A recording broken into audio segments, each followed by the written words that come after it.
Oh, okay. Shit. That's a lot better You're looking. getting all the shit now. Yeah. Just be aware when you go to the chat to switch over. Oh, hey, we're live.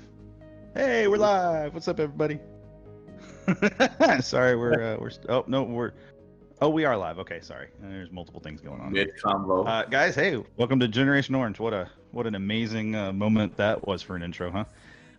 Kind of my fault, not your fault. Definitely my fault. We are still getting the hang of some of the Twitch stuff, but I feel like we have made tremendous progress in the last however long it's been, all of 1 week since we started using Twitch pretty much exclusively. Guys, if you are watching, which I hope you are, do us a favor, make sure you follow us on Twitch so that you get notified when we go live or when we're getting ready to go live. But also by following, we're going to be able to, you're going to be able to chat with us, which is huge. Not that you couldn't chat even if you weren't following, but hop in chat, say hi, tell us how you're doing, tell us what's up. We always want to talk with you guys as much as possible. We have Mark says hi. I would introduce you, but our names are under our cameras right now, so I feel less inclined to have to introduce you specifically. But I am Sean Ringrose, and he is my co-host. Mark Segovia, man, what's going on, guys? Yeah, there you go. I was gonna say that's your cue, Mark. Come on, I got you. I know how this works now. What's up, Kenny? Yeah, man. So how has your week been? We were talking before we came on the air. How you've had a rough bit of a few days, huh? Yeah, man. I you know, and it kind of ties into soccer a little bit because everybody's been asking me about this, but I'll tell you how it ties into soccer here in a bit. But so I have a foot injury, unfortunately. Not playing soccer, unfortunately, as well. I fell down some stairs at home.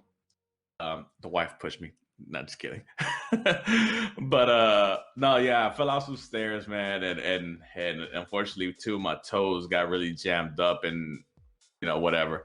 But then later on, somebody dropped something and unfortunately on the same foot.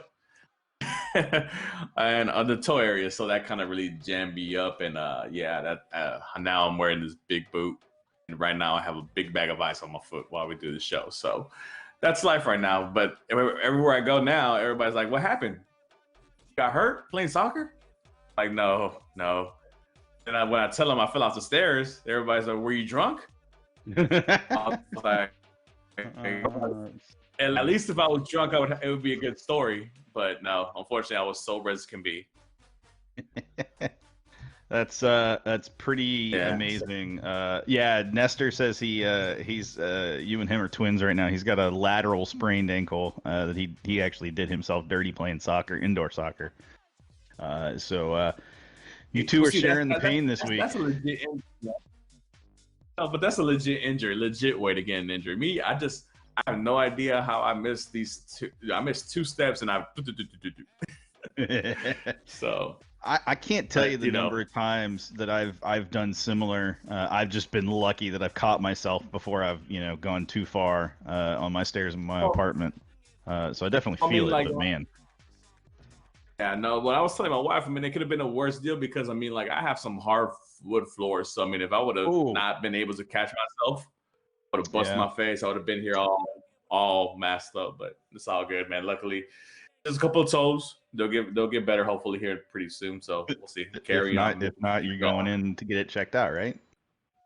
I already did, man. I have a stress fracture on one of the toes, so I mean.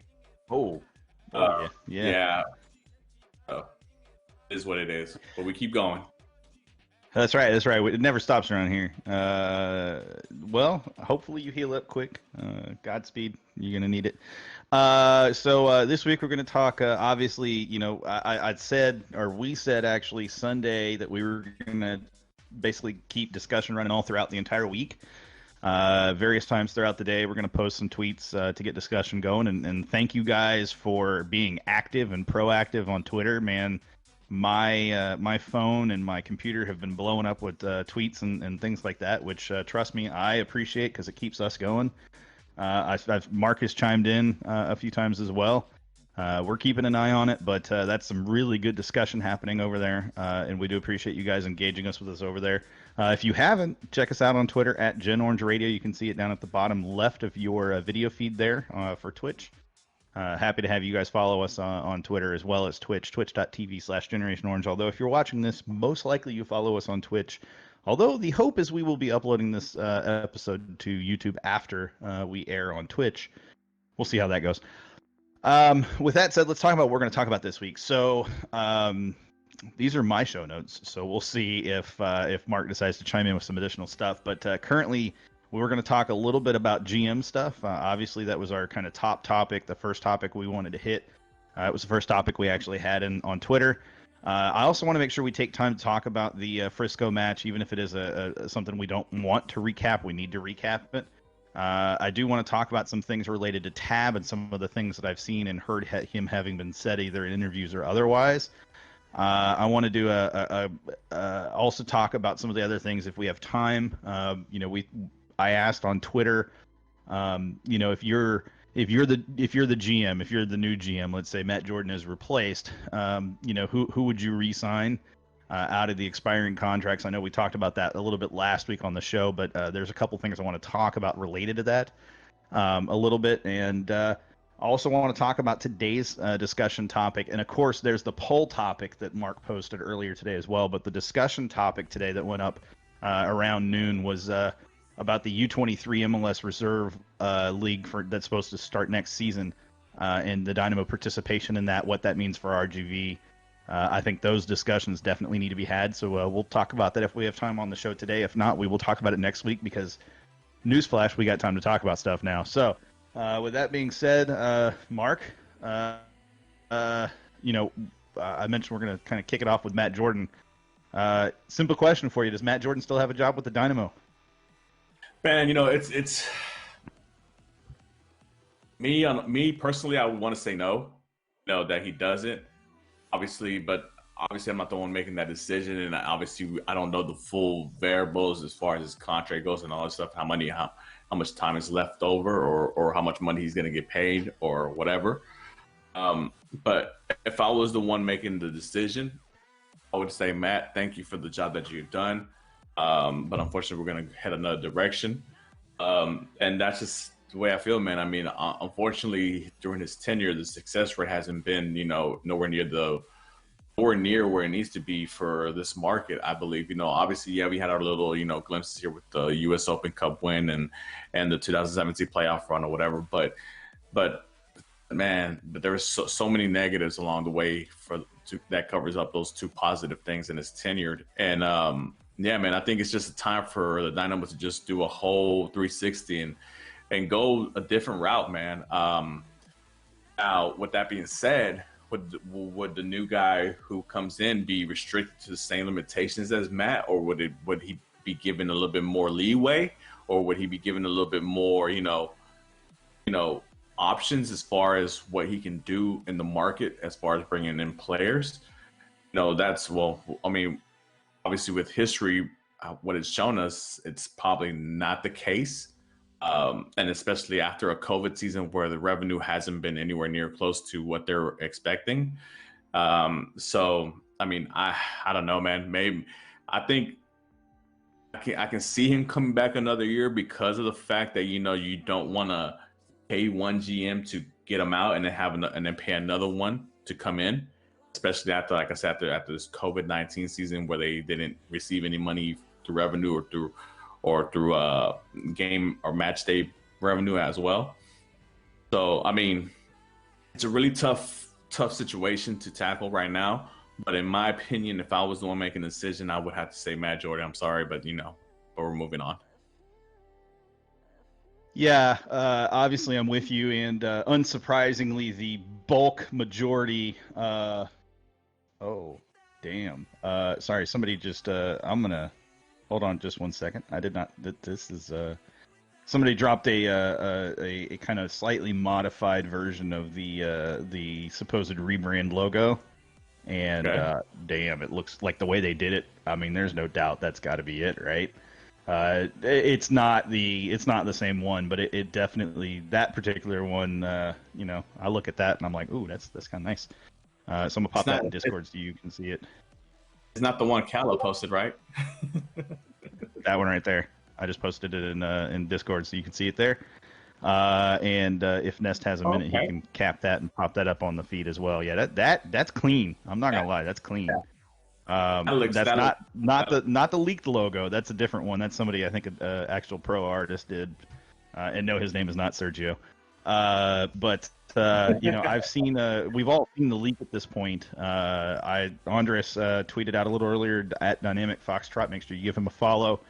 There is a scheduled video going live tomorrow at 7 p.m. Central Time on the Dynamo YouTube page, and it appears to be some sort of you know, kind of peak preview trailer for the rebrand that we expect is going to drop on the 17th, because the 17th is the day that they've already kind of tweeted out from both the Dynamo and Dash accounts, which leads me to wonder about that. But before we dive into that, because it's again another topic for another day, going back to Matt Jordan again, bulk majority of everybody said, yeah, Matt Jordan's got to go. It's time.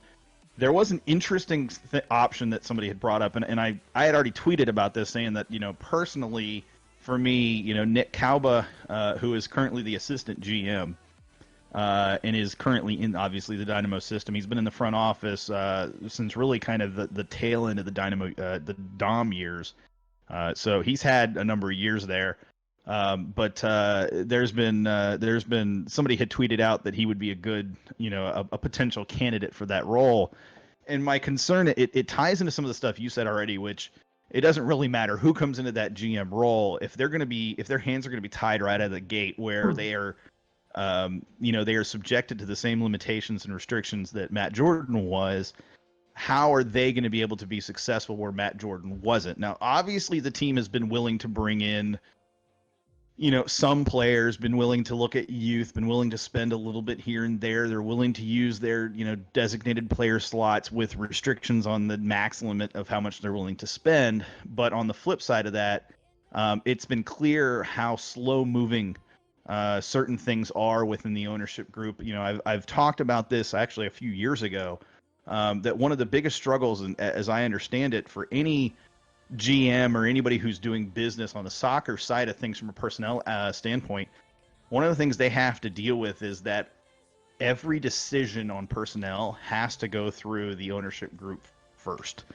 And unlike other situations where Brenner would be the only person to have to go through, as I understand it, the way it's structured is Jordan essentially had to go through all the owners and get them to agree. So first of all, you have to have all the owners talk about it and be willing to discuss it and even come to the table for the discussion. And then second, you have to get them to agree to whatever change or whatever decision you need to make, whether that's to bring a new player in, let a player go, etc. And I think if you look at some of the struggles that we've seen this year, and in the last few, you know, even 4 or 5 seasons in particular, in terms of personnel, in terms of bringing new players in, I think we see some of that. I think you can see that reflected in how slow this process goes. We'll hear about a rumor, and it doesn't happen for a transfer window or two, or we'll hear about, you know, a guy that's rumored and it's still 3-4 weeks out. Now, some people will just say that's, you know, it's that slow because they want to take time to officially announce it, get everything done, and I think there's some truth to that. But the fact is it's so slow that it's already, you know, that not only is a rumor out there, but at some point it's confirmed as fact, and we already know it's going to happen. There's no hype between, you know, when the guy is actually signed, because we've already been hyped for a week and a half before it actually happens. So those types of things, though. Oh, go ahead. No, you know, I think I got to combat that a little bit, just a little bit, as far as like how it goes through with the whole ownership group a little bit, because, you know, as we all know, one of our owners, Silverstein, I think his name is. Obviously, he invested in Swansea City in England, and the reason why he went over there is because he wanted more involvement with the club. So I think I'm not too sure as far as like I mean, obviously I know they're let known like, hey, we're thinking about bringing this player in, or we're thinking about doing this with the brand or whatever. Obviously, because, you know, they're owners. But I guess depending on their stake in the club, and I don't know aside from Oscar and Brenner, if anybody has a huge enough stake in the club from the other guys to be even just the common courtesy of, hey, this is what we're going to do. Yeah, I mean, I don't know. Of course, that info that I was sharing was based on stuff before the additional minority owners. Actually, no, it was after the additional minority owners came into play. I wonder if maybe that has changed. Maybe that kind of relationship has changed. But that almost makes it worse, I think, in some ways. I think there's benefits for that, but there's also drawbacks. And obviously, the biggest drawback is your potential investors who would be willing to add additional funds into that besides the one guy who doesn't have the deepest of pockets, is that obviously they don't feel like they have an actual say in things. And we see that, you just brought it up. We see that in Silverstein going overseas to Swansea because he was tired of not being able to really, truly have a say in the direction of the club. That does lead me a little bit to wonder how much Brenner has been the guy driving everything. And if that's the case, then, obviously the logical step is, Brenner is not, he's still seeing a return on his investment. It's still improving, mostly because MLS itself is improving, but he's not improving his investment to the same level that other teams have improved their investment. Other owners and other teams have improved their investment. So like SKC, he's not getting the same level of return. He's getting a return. Yeah, he's just not getting the same level of return.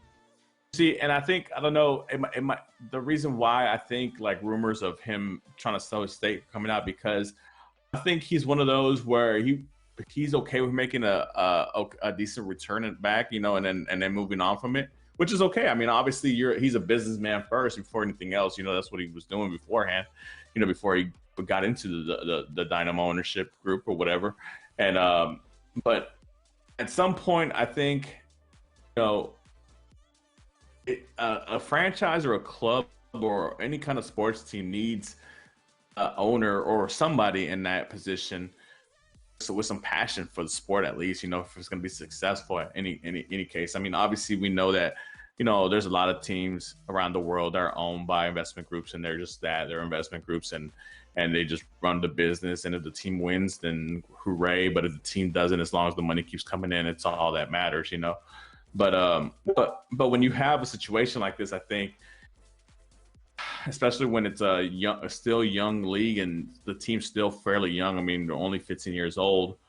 I think we need that fire underneath our tails, as far as the club goes. And if we're not going to get that from the top of the food Brenner and De La Hoya and the owners, then what are we doing?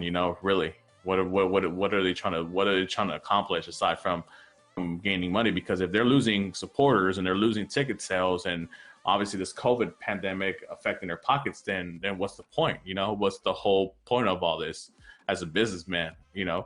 Not gonna get the returns that you thought you were, and you just basically kidnapping, or maybe that's the wrong phrase to use, but maybe just handcuffing a club for no reason. Absolutely no, and it's again, I come back to, and you've highlighted it, but I come back to, we're talking GM right now, and all signs, I think, at this point, and forget just oh crap, thank you, no, that's the right channel, go away. All signs, point to Jordan already basically not being the GM any longer. He's probably been told that his job is not, he's not going to get the renewal or be re-signed in the off season, essentially, to a contract extension. I've heard rumors. I've heard rumors that some Dynamo internet sleuthing from external sources, which I will not name, that they have dug up that his Jordan's house is currently up for sale. which I think is a big note to say. How did you get on the spam list already, Bob or Pat? It's kind of funny. I mean, like, so going back to it real quick, if let's say this is Jordan's last year, like unless the new guy has an incredible scouting network or has connect, I mean, that where he can really, bring in some young talent at a cheap price, because he has relationships with those clubs prior or to somewhere else. I mean, a person like that's not gonna come in cheap. I wouldn't think, right? And then on top of that, if he does have those relationships with these other clubs, for their youth or for loans or whatever the case may be, it's going to cost a little bit of money, man. And like I said, man, it would be an odd situation because, like I said, prior that they would still technically be paying Jordan because I think he has like a year left in his contract after this. Jordan? No, this is it, man. This is it? Okay, then. Well, then December 31st, his contract is done. Okay, well then, it's good. Nice to know you, man. Nice to have known you. Yeah. Don't let the door hit you on the way out. Just saying. No, and that's the thing, right? You look at, the writing I think has been on the walls, but you look at it from the perspective of taking a step back. You've got Jordan's contract expiring December 31st. You've got all these players that have contracts expiring at the end of December as well. So, there's all these little things that clearly point to the fact that and here's my frustration. It's clearly pointed to the fact that he was likely not going to continue after this season anyways. So, if I'm going to throw a hypothetical. Let's say that the Dynamo make the playoffs this year, but do so skirting in by the skin of their teeth. Does he retain his job in ownership's mind?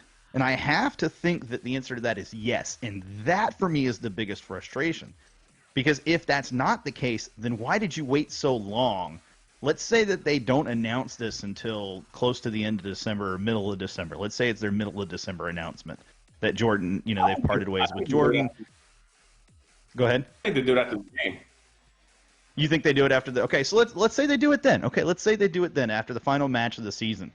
You still have, and of course we know that their line is going to be, we wish Matt all the best in future endeavors type of thing.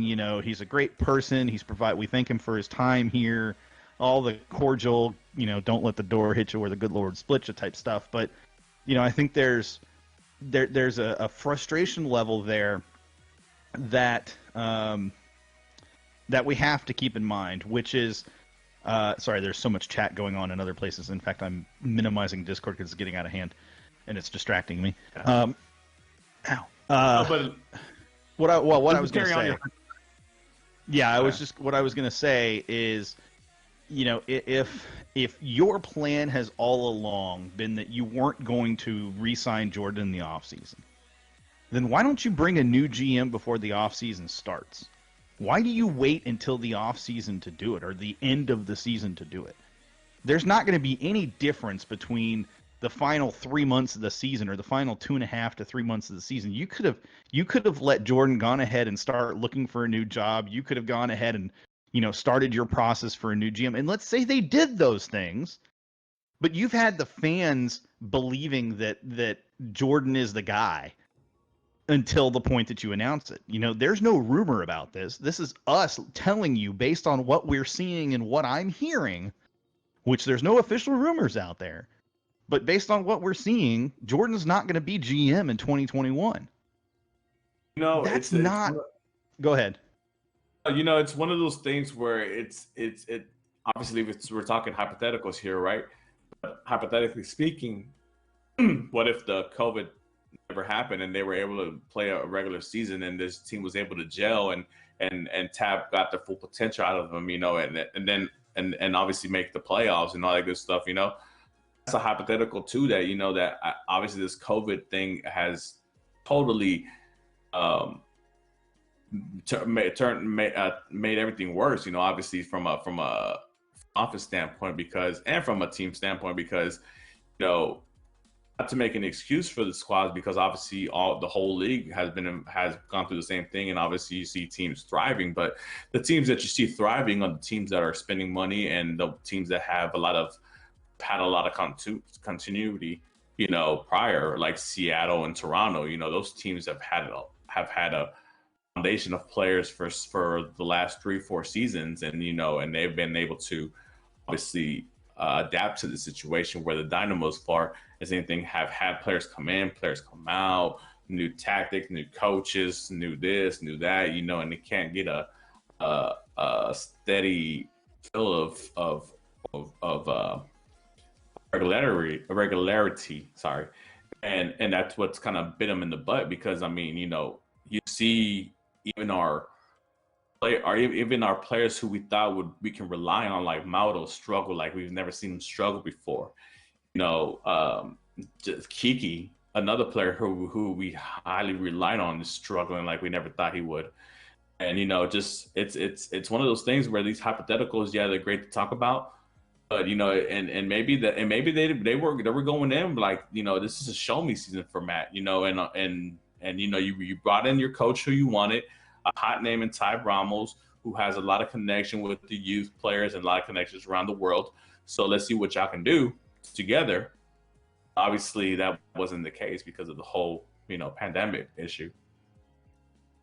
Yeah, so speaking about GM stuff, I mentioned earlier about the conversation that was going on Twitter related to Nick Kalba, and there's a good point brought up, and I'm only bringing this up because I think it is something to highlight in terms of Nick Kalba, and it scares me because I think ownership would give a serious consideration to promoting him. They're a organization that has been looking, to my opinion, like they want to try to promote this position from within. And so it was said on Twitter at DC, actually at DCapadice, no one has a clue behind the scenes who Kalba had recommended the team sign or not sign. He was responsible for RGV success first year from reports, but no clue what limits organization had inflicted on him or whether he would be an awful hire. Agree regarding fans wanting someone outside organization, but that was what Jordan was before joining. Now here's the thing that I want to put out there about that and who Dwayne is. Dwayne is somebody who absolutely will always pine for those days under Dominic Kinnear. Nick Kalba was a guy who was part of the Dominic Kinnear regime in some way, shape, or form throughout a large part of that. So, of course, Dwayne is going to say, yes, Nick Kalba has to be the guy. And also, let's remember that Dwayne is a guy who is an insider, has been an insider, and has those personal relationship connections with people such as Nick Kalba and otherwise within the organization. With that being said, I do trust Dwayne's judgment to an extent. Here's my problem, and I said it earlier, and I'm going to say it again. I'm not going to put it on Twitter, but you guys who are listening get a chance to hear it. If you hire Nick Kalba and you promote him to GM, you are putting him so far behind the 8 ball, not just in terms of what he's got to clean up, but also in terms of having to deal with what is there from the fan perception point of view. And you said it, Mark. Fans are not going to accept him as GM. That is not going to be good enough for the fans. It doesn't matter how good he actually may end up being.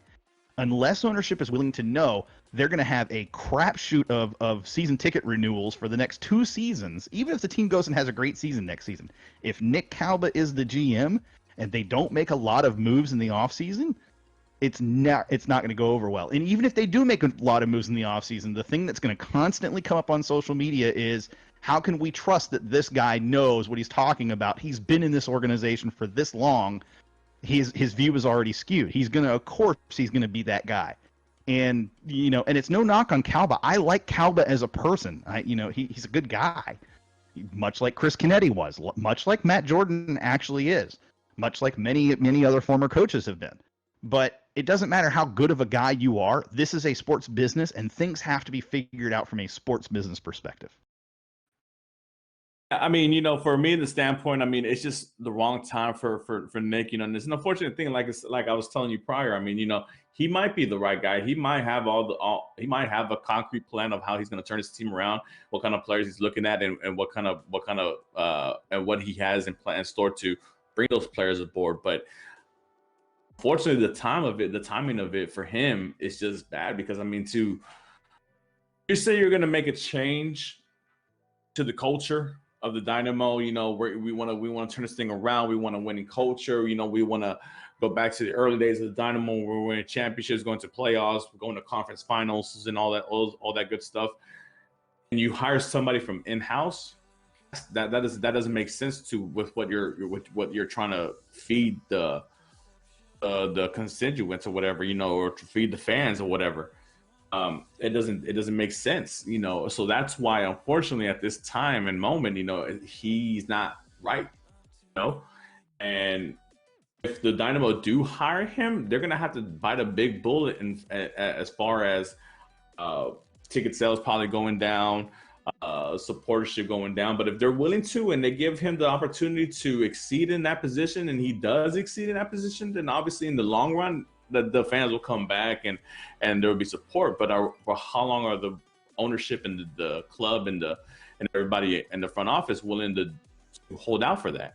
I mean, they've seen the decline in ticket sales the past couple of years. You know, we've been at the stadium before COVID, how empty the stadium would be, you know, and it's a shame because I mean, even though it does get hot there, but it's a nice stadium, has a lot of amenities. It's a great place to hang out. It's in the center of downtown, you know, where you can go do whatever beforehand and after the games, the matches.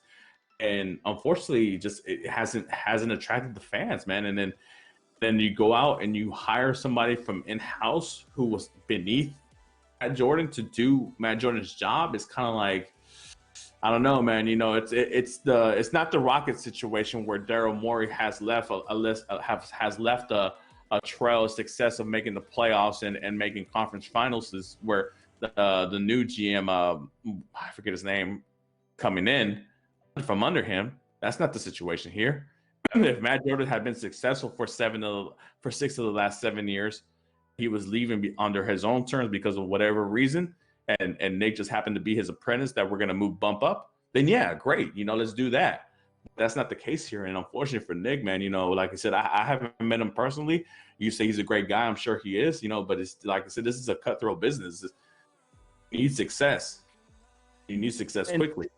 You know, and it's interesting. If this was the Texans, you know, and coming off the season that they've had, if they had if they promoted the guy who was under Bill O'Brien as assistant GM to the GM role, if they do that in the offseason and he becomes the new GM, fans are going to riot. You know, it doesn't matter who he is. It's just the fact that there's a perception there that this guy has been under Bill O'Brien. He's going to operate the same as Bill O'Brien. So it's the same thing in the Dynamo. This guy's been under Matt Jordan. He operates the same as Matt Jordan, regardless if that's true or not, regardless if maybe he has a completely different approach. Maybe he has already had conversations with Tab about what Tab really wants. Maybe he has already done all the scouting necessary. He has lined up 15 new guys that he believes from both MLS and outside MLS that could help the team improve for 2021. None of this matters because perception is one of those things that it is going to make or break you as an organization. And if you don't believe me that is a big deal, why do you think so many PR firms focus on what is known as reputation management? It is all about your reputation as both a club and as a league, but especially as a club. And if you bring in somebody who the fans don't get along with, it's not going to work long term because the fans are going to turn on him the moment the Dynamo struggle. Let's say that the Dynamo come out and they win their first 5 matches. The moment the Dynamo hit a struggle streak of more than one match, he is going to absolutely be turned on. So let's say it is him. It's just not going to be a good way to go because he's always going to be on that hot seat and always be on the edge, having to tiptoe on eggshells. If he says the wrong thing, if he brings in a player that doesn't show out, he's always going to have that kind of black cloud over him. To just piggyback off of you, I mean, yeah, I mean, I'm sure he'll get an interview, and you know he'll be well prepared and probably have a plan laid out of what he wants to do and what he thinks needs to be done to turn this club around. But it's gonna have to take, I believe, more than likely, and I'm sure for sure, Tab Ramos to stick his hat out for him, you know, for him to be hired as the GM because you know Tab right now, I think. Obviously, Tab hasn't been here besides this season, so we're looking at him as the the shining knight, the white knight in the shining armor, or whatever, trying to, coming in to hopefully turn this whole ship around. And yet, so he's the one person right now that I don't think the fans have turned on for. Well, the majority of fans, obviously, majority of fans have this perception of the front office and the ownership group and all this stuff. I mean, and how things are being done with the club. But I think Tab is that one person who is immune to that right now because he's new, right? So I don't know. Maybe if Ted Ramos comes out and says, "No, this is the guy that I want. This is the guy who's going to stand side to side with me. We're going to make these decisions on these players who come in and who leaves." That's the only way I can see maybe them dodging a bullet a bit, just a bit. But there's still going to be a bullet to be taken, by the club if he's the one that precedes Matt Jordan, because, like I said, it's not a situation where we're coming out of a winning culture and it's just the next guy up. That's not the situation here. We haven't had a winning culture, and unfortunately for Nick again, it's just bad timing, man. Bad timing. It is, and the other thing is, if the Dynamo make this move last season, or they make the move the season before that, especially last season where you were coming off a year before that where, yes, technically we had, CCL play last year at the beginning of the season, and we did pretty decently in there, so you can kind of use that as, as a springboard for why at that point Nick Kalba maybe he makes sense. Now, though, like you said, we're just so deep in it that Nick Kalba, just from a perception standpoint, from a fan perspective, it's just not going to be enough. And again, like, you said it and I've said it. It doesn't matter how good a guy that, he is. It doesn't matter how right for that position he is from a sports standpoint. From a business standpoint, it does not make sense to make that move.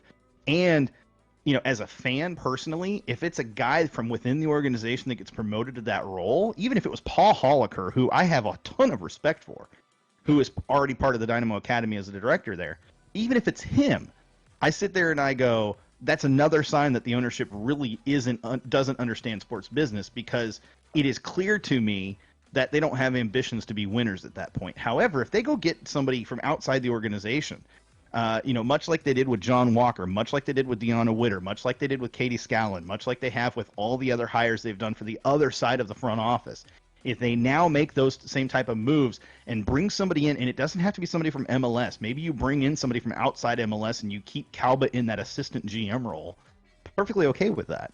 But you have to have something that is, it's at least catches the attention of the fan, and it says, we're trying to do something different. The status quo is not going to cut it, period.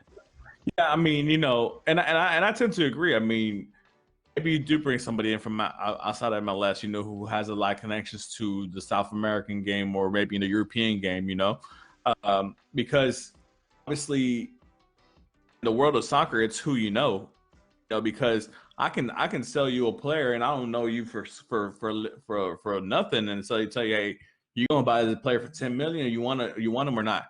If I know you and we have a good relationship prior, for whatever reason, but like, what, that $10 million player, I'll sell them 7.5 to you, because, we know we have that connect. I know we're going to have business later on, all that good stuff, but also on the flip side, why aren't they looking? Why haven't they hired a firm to look internally at maybe people in Seattle, down in the Seattle Sounders front office? Trust me, like in the NBA, how many assistant GMs that were under Daryl Morey have gone on and become general managers in the NBA because of what Daryl has been able to do for the Rockets and how quickly he's been able to turn the Rockets around and have them to be perennial title contenders, the same thing can happen here in MLS. Why aren't you looking at, the front office in Seattle or the front office in Toronto? Obviously I know that they have a little bit of leeway because, they have a little bit more money to spend, whatever this and that. But some people, you'd be surprised what they can do with so little. And, and a lot of people are looking for that opportunity because obviously if you're whoever's I can't think of the general manager for Seattle right now, that guy's not leaving anytime soon. No.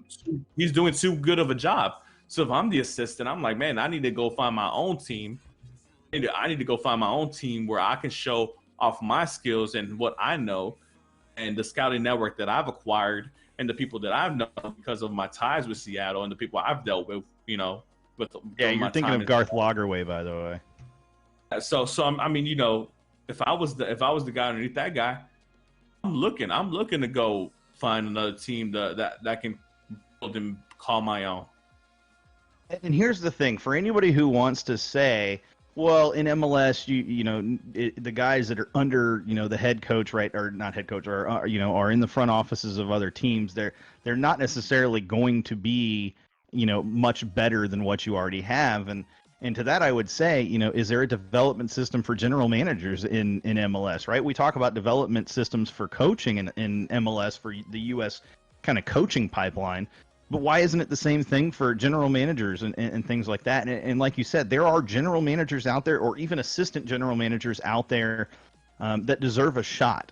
And that's not to say that Nick Kalpa doesn't, but it shouldn't be with the Dynamo. I'm not going to say it's not going to be with the Dynamo, because the Dynamo could pull anything out at this point. But it's interesting to me that somebody would hardline that Nick Kalpa should not be considered strictly because he's already with the organization, but that he should be considered not because Matt Jordan was not a good GM. And again, and that's what I struggle with, is that's not a good excuse to just consider Nick Kalpa. That doesn't work, Let me throw this hypothetical at you, Sean. Let me ask you this question, actually. So let's say Nick gets hired, right? And obviously, us as fans, we don't know the books. We don't know what money's on the books or whatever, right? We just know what we see from, rumored, sources, sites, whatever, right? So you and me, we look at the Dynamo's team and we see near half the team is out of contract next season, right? So in our eyes, it's a lot of money available, right?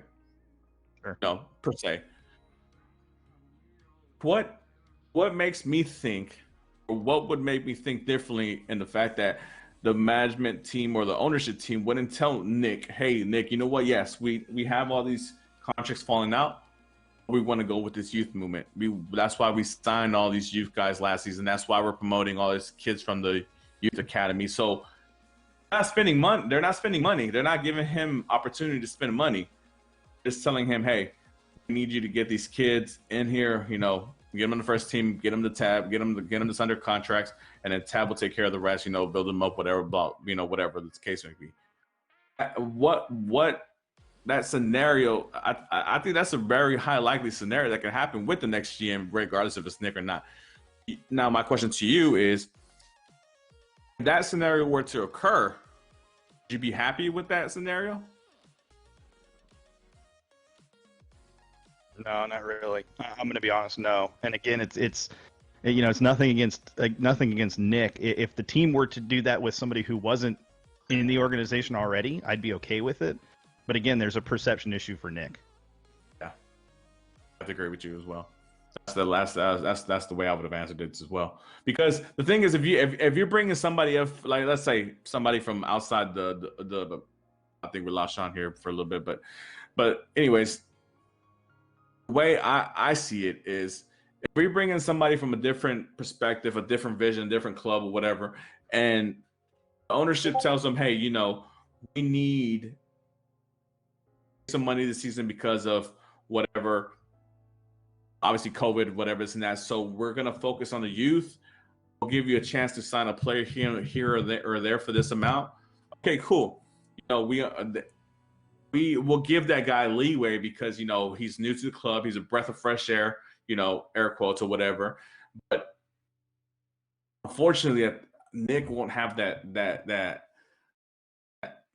opportunity. He won't have that. He won't have that leeway because what he carries, for being a part of this Matt Jordan regime, for being part of this regime of the Dynamo, where they haven't been the most successful team in MLS for these last 6-7 years, and it's an unfortunate thing because, like we've been saying, Holly will do a great job, but it's not going to be with the Dynamo nor here.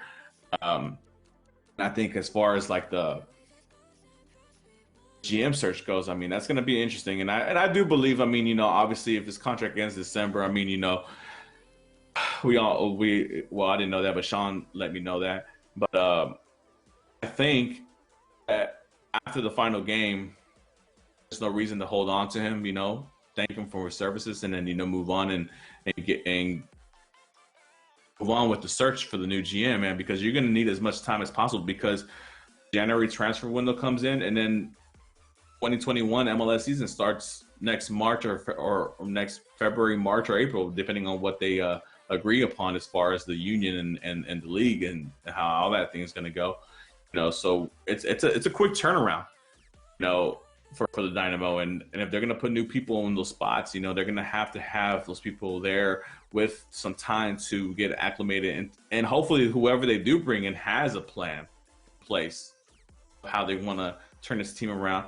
And if they do give them that plan, I hope the ownership backs them with that plan and doesn't try to hold them back or cripple them in their attempts to turn around the club. Because obviously you got to spend some money to make money, man. And this is an indie business, and soccer especially. If your talent level isn't to par with the competition, then you're just gonna fall behind the race. And how long have we been saying that the Dynamo have been falling behind?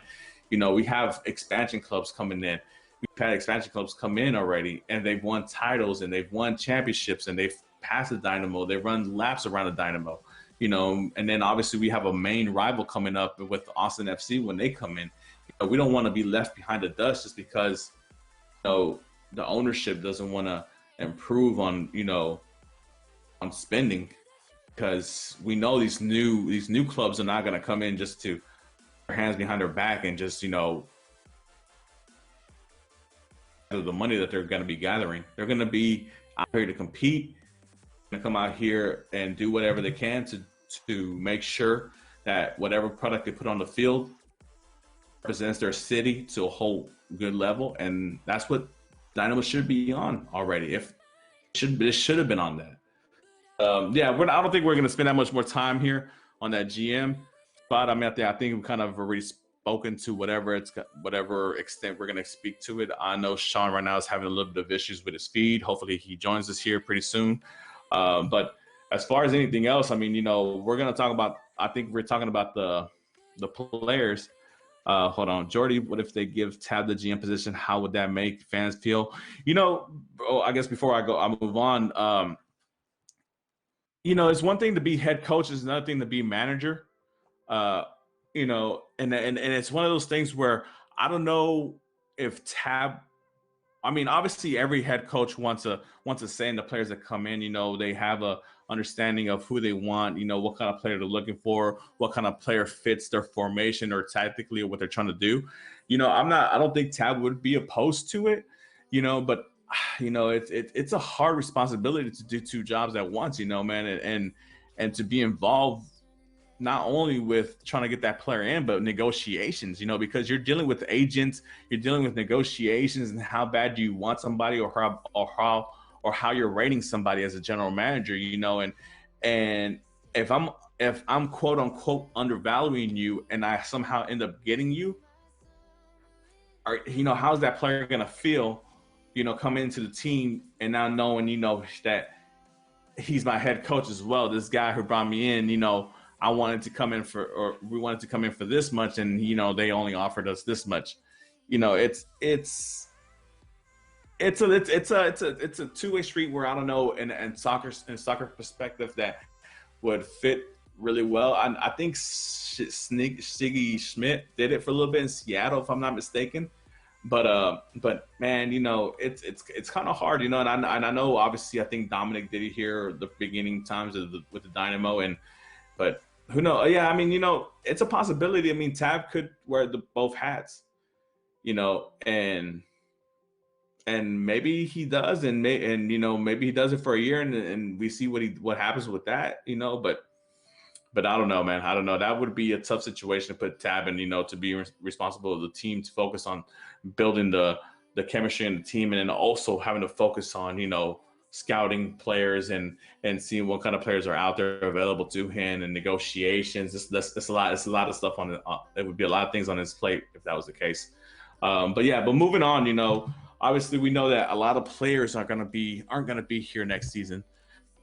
Um, hey, what's up, Sean? Sorry, How you doing? apparently Logitech decided that would be a great time for a driver update and a program update. So sorry about No, that. that's cool, man. So Gordy on the chat asked an interesting question, and I was about to move on to the expiring contracts where I was already kind of done with the GM talk, and I think you were too. But before we move on, he brought an interesting point of view to this, and he said, "Well, what if we give Tab the opportunity to be both GM and head coach?" In my opinion, was I think that would be a lot of stuff on his plate because Yep. you're trying to build a high quality team on the pitch, but then you also got to focus on negotiation, scouting. What kind of player this person is. I think that's a lot to handle for a first time professional coach. Agreed, and that's pretty much. I actually said that earlier on Twitter at one point to somebody who asked kind of the same question. I agree. It's not that I don't think Tab would be bad if that was his sole focus, but because he's also got to worry about all of those game day duties and week to week practices and who to call up and who not to call up, those types of things. It's a lot for a coach to handle. And you look across MLS, there's not many coaches left that are both coach and GM. It's usually split, and that's because there's so much involved with being GM nowadays and handling all the player personnel movement and things like that. Kala says he's been offered the GM job. Everybody, Kala will be your new GM. So Off with his head. immediately off with his head. Don't even give him a chance to prove he could be any good. Sergio says, my man was saving his good stuff for Europe, talking about a lease, and then he said Dynamo would do it to save money, though, talking about making Tab the GM. Maybe Sergio knows something we don't know. You never know, right? Man. I mean, he is a front office shill from what I hear. Yeah, that's right. He's a front office puppet. Nah, man, but just speaking out, from the way I see it, that's just too much to put on one person's plate. It's different from like Bill Belichick and the Patriots, where you can do both, kind of just have somebody there, as a per se GM. Like it's totally different in soccer, man. Because you're dealing with a global network. You're dealing with a game that is globally done, and you have talks with people from different time zones, different countries, and all that stuff. And Tab needs his rest as well, man. Oh, absolutely, 100%. Yes, definitely agreed on that. Like I was saying, man, I think we've Exhausted to the game talk. Yeah, we exhausted 100% agreed. So real quick, I do want to say one thing, and this is, not to add fuel to the fire of why Jordan needs to go. I think that's pretty clear. But Jordan, he's had 3 head coaches, technically 4 if you want to count interim coaches, and a grand total of 1 playoff berth among them. That's just not going to cut it. And then also keep in mind, I tweeted this out on Monday. The Dynamo have gone winless in Frisco since Matt Jordan has been GM. That one hurts. Not gonna lie. So, anyways, moving on though from Matt Jordan as GM / potential GM options. Let's talk about the Frisco match. Let's go even deeper into the dark depths of suckitude. We will get to that, Jordy, actually in a little bit. That's a really good question that I would love to discuss. And we could actually do that right after this conversation. But go ahead, Sean. Before we go on to the FCD recap, I was actually going to go on about the expiring contracts and the players that we think we should all right, keep. Yeah, for sure. Go for it. So I mean, obviously, like I said, with the prior conversation of our GM and players coming off contracts this year, there's a lot of players coming off contracts this year and going to be off the books for the Dynamo. And obviously, I see on Twitter, I've seen the back and forth that Sean has gone in with a lot of you guys, and who y'all think should stay, who should go, who should we reconsider, who should be given a second shot or whatever. My honest opinion, man, I think it's probably down to 2 players, man, if that, from the list that I've seen. I know. I can't remember all the players that are coming off the top of my head. I know for certain one of the players that I do want to see come back, and not only because he's a fellow countryman, but but because he's done really well, and he is a veteran presence that I think we will need for a youthful team next season, which I do believe we're going to have a really young team next season. We're going to be probably one of the youngest teams next season, if everything goes the way I think it's going to go. And I think Darwin Saran has really earned his position to come back as a Dynamo player for next season. He's done really great things. He's worked really well under Tab's system. I'm looking to see the list real quick to see who it is, but yeah. So I said I would keep 3 players. Darwin Saran being one. Nico Hansen, if he wants to come back, I would keep him. And Sam Junqua. Almino has already re-signed for next season, so I didn't count him. Lassiter, I think he has an option. I don't know if it's an option to buy or if it's an option to loan out again. I'm not too sure what the deal is for that. It's the option to buy, yeah. Option to buy. So, and I'm not too sure what the numbers are for his option to buy is. If it's an okay amount, I mean, I don't see why not. I mean, I think he's one of those that even I'm in the training camp under Tab, I think he will succeed under Tab. So I wouldn't be opposed to him coming back, but for sure. Saran, Junqua, and Hansen, and everybody else can see you another time. I see you when I see you. Yeah, I tweeted out my thoughts on who should come back and who should try to be re-signed and who should kind of be shown the way, so to speak. As a reminder, I did mention Memo was on the expiring contracts. Obviously, my list was a little out of date because Memo re-signed fairly recently, multi-year extension. So he will be back. Lassiter is, as you noted, he's on an expiring loan that becomes with an option to buy. We can choose to purchase him. I don't know what that purchase price was, but it's an interesting and worth at least looking at this point. And you might even be able to get him for a little bit less now, considering how he's looked this last month and a half, 2 months in particular. But talking about that, Jordy brought up Christian Ramirez.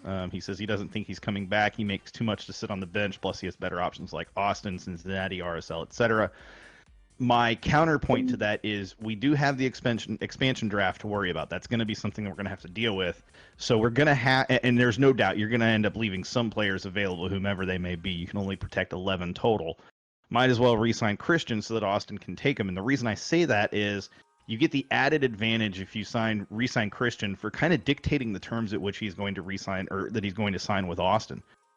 So really that actually plays to your benefit. You can give him a slightly higher contract, which he was already on a pretty high contract, or you can even see if maybe he wants to sign for a lower contract now that he's in this situation in Houston. And I can tell you, he's a player that loves playing in Houston. He loves actually playing for the Dynamo. He's very dedicated to the game. He's very dedicated to the fans. He's a great interaction in terms of an engagement for fans and just perception publicity type guy. Definitely a guy that, in my opinion, if you build up kind of to let him be in a position and you keep him playing there consistently instead of just throwing him out there once every 3 or 4 matches. I do feel like he's a player that could find some chemistry with a player like Lassiter, with a player like Hansen, with a player like Quintero. Or Memo. We saw the interchange between Memo and Christian that led to the really near chance that Christian had, and then the interchange between Christian and Memo that led to Memo's goal. We've seen opportunities that they've created together.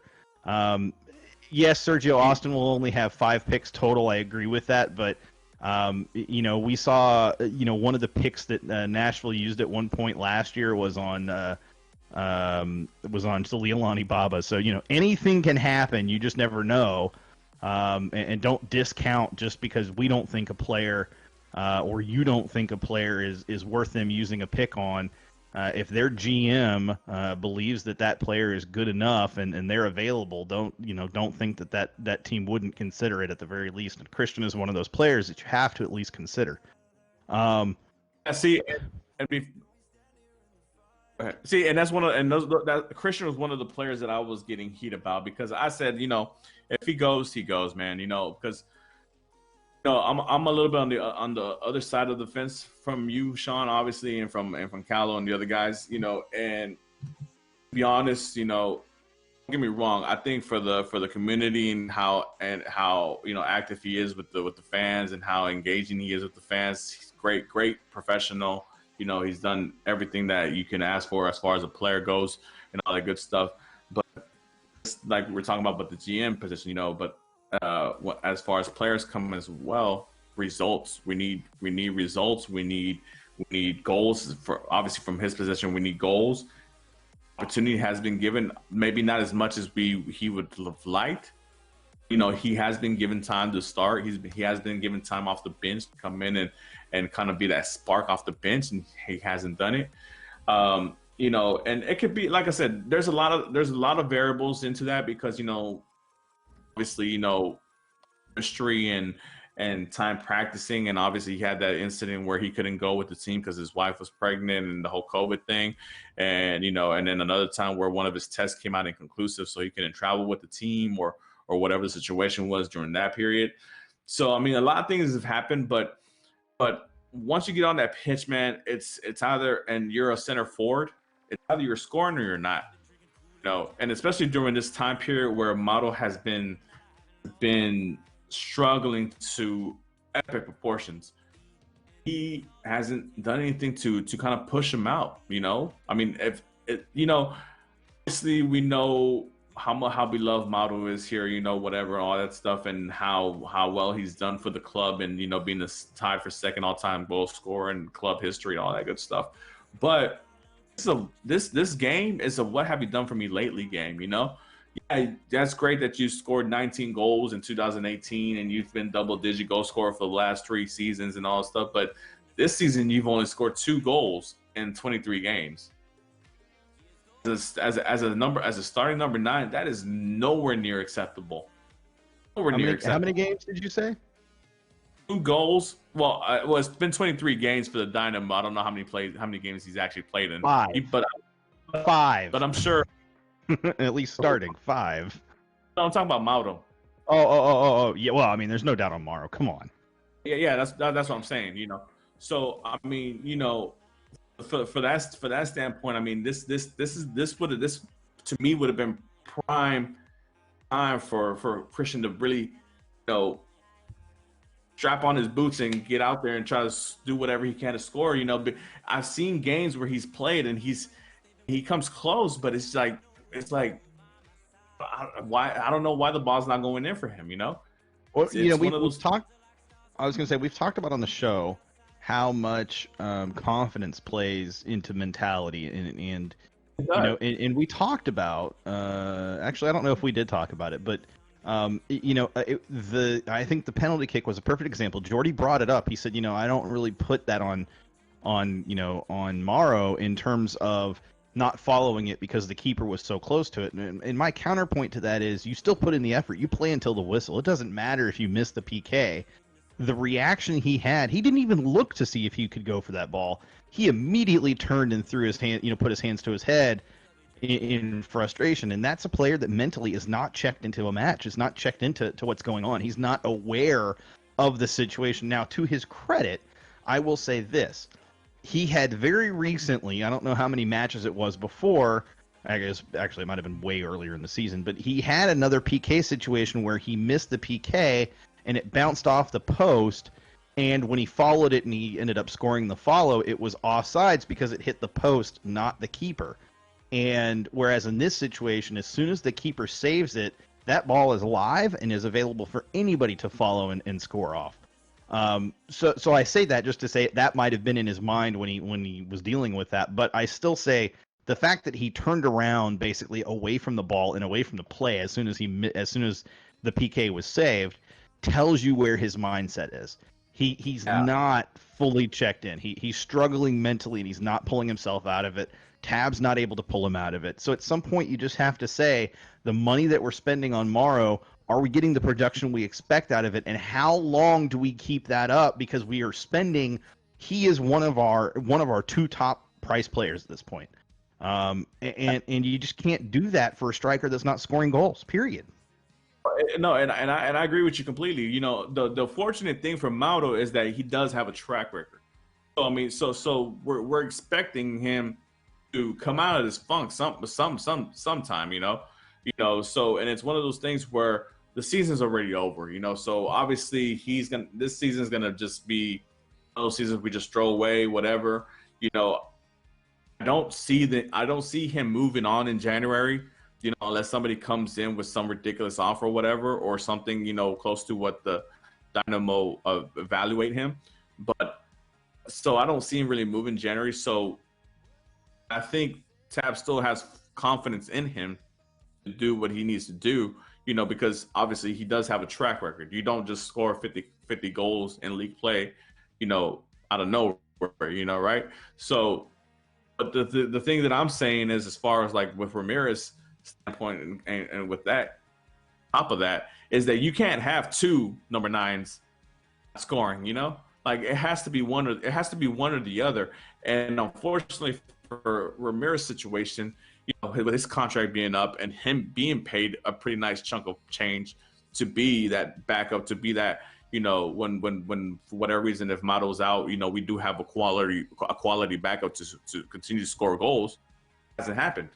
Obviously has been out as well, has been struggling. He has been subbed. He has been missing games, and Ramirez isn't scoring either. So, I mean, we can't have two number nines that are not scoring. That's just not possible, especially for the tight financial strain that this team has. And that's where I go back to where maybe you do let go of Ramirez and you take that option to buy for Lassiter, because Lassiter, aside from playing wing, has played some number 9 role in his Costa Rican team. So maybe you let him be the backup 9, along with being the starting right winger, if that's the position that Tab wants to give him going forward. But yeah, that's just my opinion on the Ramirez thing. I mean, like I said, if he comes back, great. If you get him to come back at a lower salary, great. He is a top quality backup number 9. I don't know if he ever be again a starting quality number 9 in MLS. I'm not too sure. I don't want to count him out. Obviously, a lot of things can happen in this league, but for sure a quality backup that he is. But you're paying for what he's making right now, come back at that same rate. I don't know the Dynamo do that. Well, and back to Christian real quick, again, if I'm the Dynamo, I can dictate the terms a little bit if he's willing to re-sign. And the other caveat to that is, if you re-sign him, you can always still trade him to Austin or anybody else that is keen on him. And that creates an opportunity for you to get back some of that allocation money that you lost in trading for him to begin with. And allocation money is something you can use because you're going to have a number of available slots that you can spend money on. And if you have allocation, you can spend a bit more than you would otherwise. So something to just consider, to say, well, why would you re-sign him? Maybe you re-sign him with the intent of trading him or passing him on to another team, knowing that you're going to get something back in return. So there's been a lot of chatter in chat, but so that was Christian. We talked Memo, we talked Palomino, we talked Mauro, of course. You talked about Seren, and I agree on Seren. I think he's a player you have to bring back at this point. Let me ask you another. We talked Lassiter as well. Let me ask you, Nico Hansen. That is a tough one for me, but I know my answer is yes. And the reason for that is he has shown you the capability to play in Tab's system and to do so in a way that creates mismatches. As a backup, he would be superb, but he has to be willing to play as a backup, knowing that he's not going to get that starting slot here, or at least that he will have the opportunity to compete for it, but he's not going to be guaranteed that starting slot. I like Nico too, man. Don't get me wrong, I really do. And like I said, I don't know if he's the starting right wing next season. I'm with you on that boat. I highly doubt it, but I think he will compete for it, and I think he would be a strong backup option as well for the squad. When Elise was sold and Nico first came in after Elise was sold, I mean, I was highly complimentary of the way his style is. Obviously, he doesn't have the pace that Elise does. A lot of people rarely do. But I think he was better on his feet with the ball. And that gives you a lot more opportunities to cross and to be able to make the right plays and stuff like that. Because sometimes, you know, Elise goes quick and then he overruns the ball, or he touches it, or his touch is too heavy, you know, and he loses possession. You know, it's one of the things that you hope with having a bit of a slower player on that right wing, that they're able to handle the ball a little bit more efficiently and not lose the ball in possession. And I think Hansen shows that he can do that, but I don't know if he's a starring quality winger.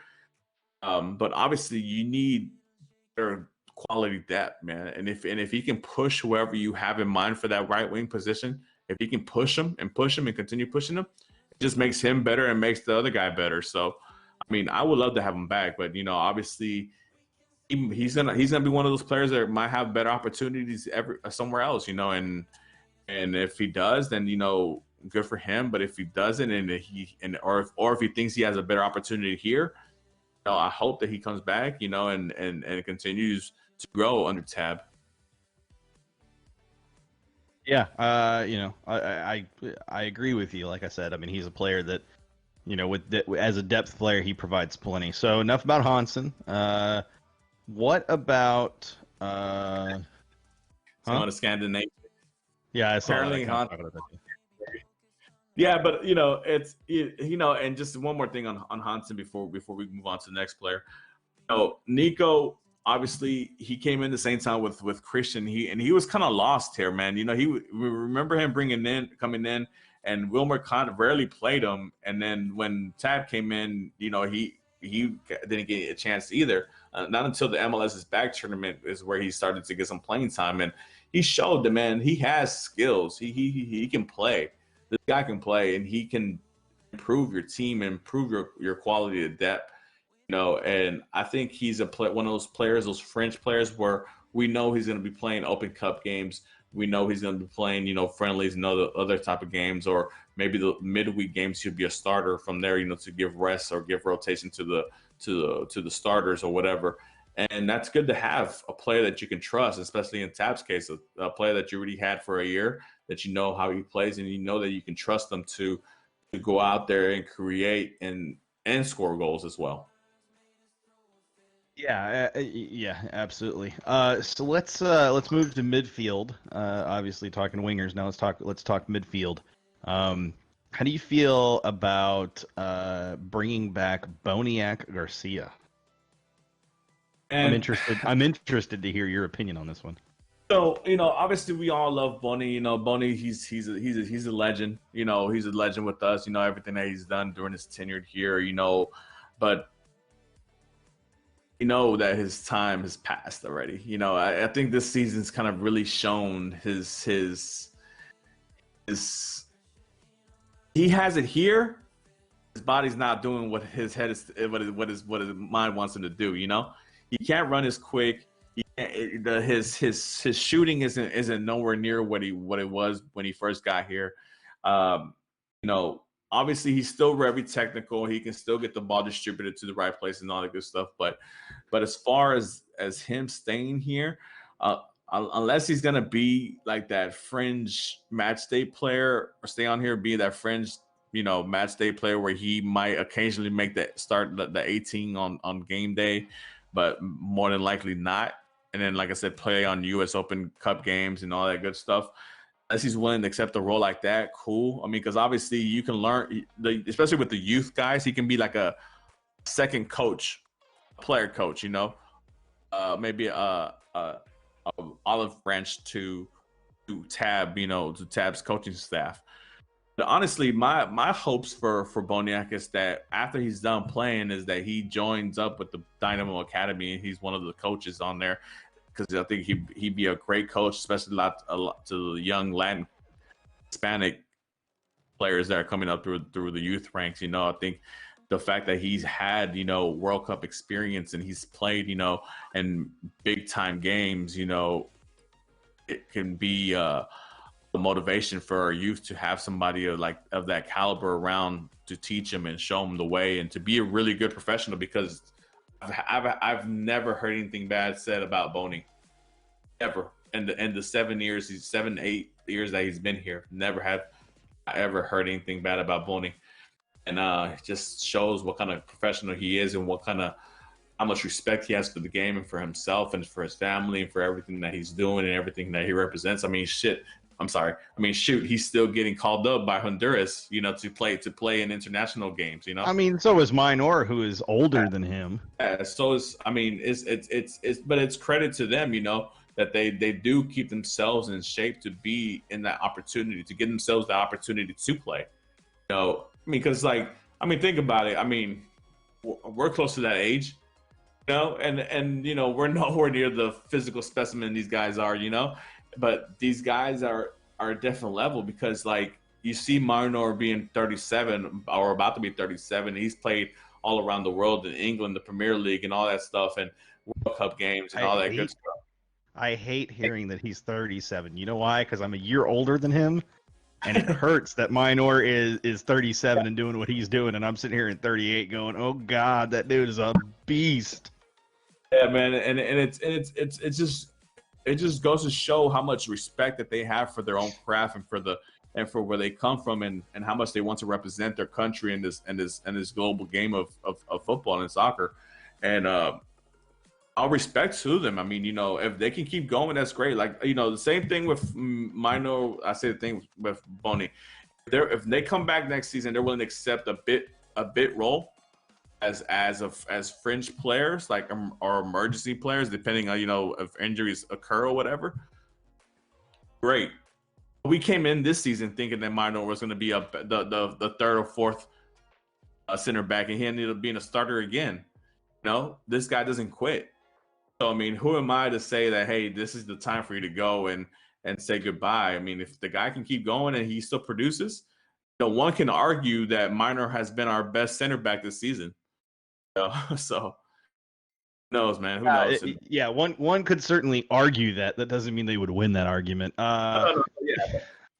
But what I'm saying is, if you can argue that a 37-year-old center back has been one of our best defenders this season, then that just shows the whole quality of the team is not where it needs to be. So. Well, I would argue it shows the quality of the defenders is not where it needs to be. Especially center back is not where it needs to be. I think it's unfair to say Minor being 37 and getting a start is a reflection on the attack or is a reflection on the midfield. I don't think that's the case. I understand what you're saying. I understand what you're saying as far as that. But yeah, but it seems like every year we're always trying to bring in center back. Like center back has been the big. That's Matt Jordan's way. Haven't you figured it out? Matt Jordan is the Philadelphia Union of center backs. It's been like rotating center backs. I mean, from Raul Rodriguez and David Horst. Horst, there you go. And what's the other guy's name that just left? The guy before, I can't even remember no more now. But yeah, man, I blasted that out of my mind. Thank you. Exactly. It's been a whole carousel of center backs this Matt Jordan tenure, and we still haven't found one that can withstand the length of time, except for Minor, who's a 37-year-old center back. You're thinking of Leonardo from LA Galaxy. Yeah, there you go, Leonardo. There you go, Leonardo. Yeah, Goose was another one. Yeah, those are good call-outs there. Good call-outs there. So it was brought up, and the only reason I'm bringing this up is because I think this does go hand in hand with the conversation. So Jordy says, if we are to get a top 5 pick in the MLS Super Draft, do we draft a CB? Now, before we talk about that, there's one thing I want to say to this. There are rumors that they may not hold a 2021 Super Draft due to COVID. If that is the case, that makes this season's result hurt that much more because you don't get to leverage your draft picks that you have. That's pretty rough. But to his point, let's say they do hold the Super Draft. In that case, I'd see Jordy just deleted. Oh, no. Wait, what just happened, Jordy? But if that is the case, do you use a top 5 pick on a CB coming out of college? I think, to be honest, Super Draft to me has always been, I don't know, man. It's been crazy, but yeah, but if we're holding a top 5 pick, it has to be defense. It has to be defense. I mean, we're obviously looking for South America and all these other places for attacking players. Obviously, with Lassiter coming from Costa Rica, Bahamich from Argentina, all these other guys. But I think our attacking we're a little bit further ahead than what we are from defending. So yeah, defense has to be number one outlook when it comes to this draft. Hopefully we can find somebody that. I mean, I'm not too familiar with the college players that are coming out this season. I'm not gonna act like I am. I don't really follow college soccer like that. But if there's somebody there that can help, let's go ahead and do it, man. He can't be any worse than what we have now. So, I mean, you say that, but be careful what you wish for. The thing is with Super Draft, and this could change because, again, a different GM, this could change. The thing with Super Draft is, what has been our consistency with Super Draft picks up until this point? We've developed, one in the last 7 years, and that's been, Junqua, who is just barely after like 3 or 4 seasons. Be honest, two or three seasons with RGV is just now ready for MLS starts. To be honest, the only guy is probably Jeff Cameron. Yeah, I mean, Will Bruin technically came out of the Super Draft. Jeff Cameron didn't come out of the Super. Yeah, he did. Yeah, Jeff Cameron did.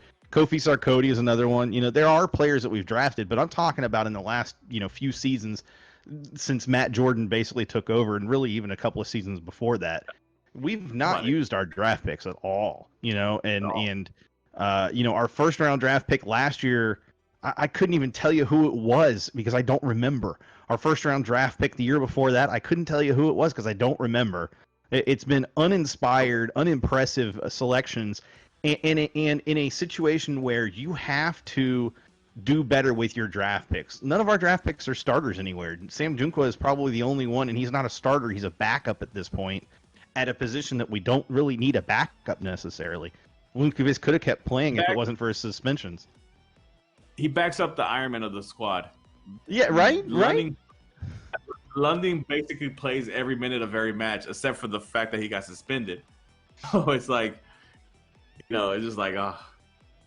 I want to say Sergio Junqua was drafted 2 seasons ago. You might want to check that. I might be wrong on that. The only reason I say he wasn't drafted last season is he's been with RGV for what I think is 1.5 seasons.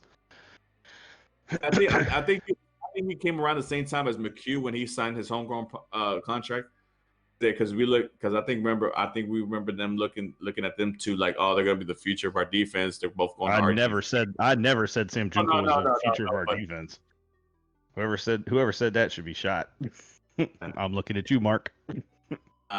Super Draft 2019. I don't even know. That was a long time ago. Super Draft. That's my whole ordeal with that. You're not wrong. You're not wrong at all. I mean, God, it feels like, I guess technically 2 full seasons would a season and a half would equate to what we see. McHugh is a CB. I'm gonna ask you the question real quick before we move on. Can you tell me who last year's number 1 pick in the Super Draft was?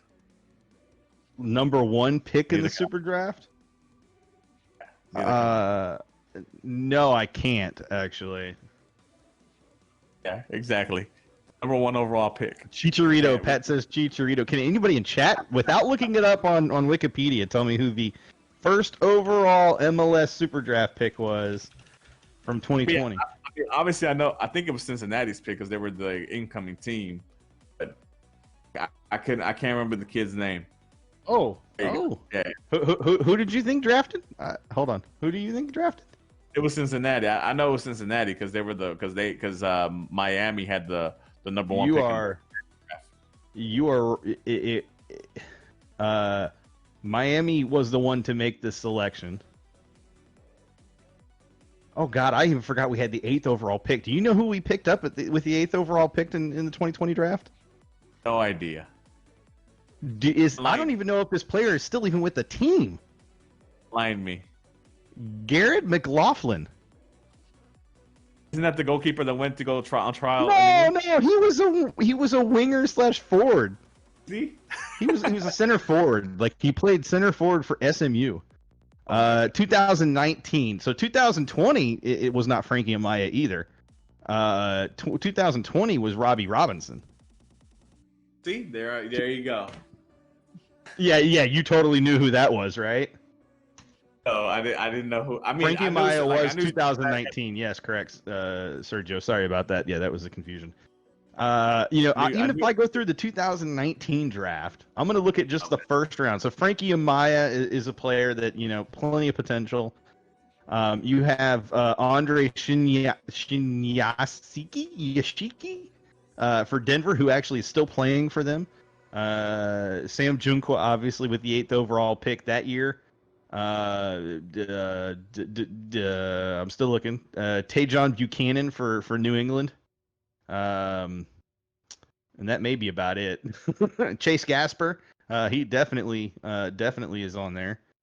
But yeah, you start getting to the point where you don't even recognize the names anymore. I mean, and even these names.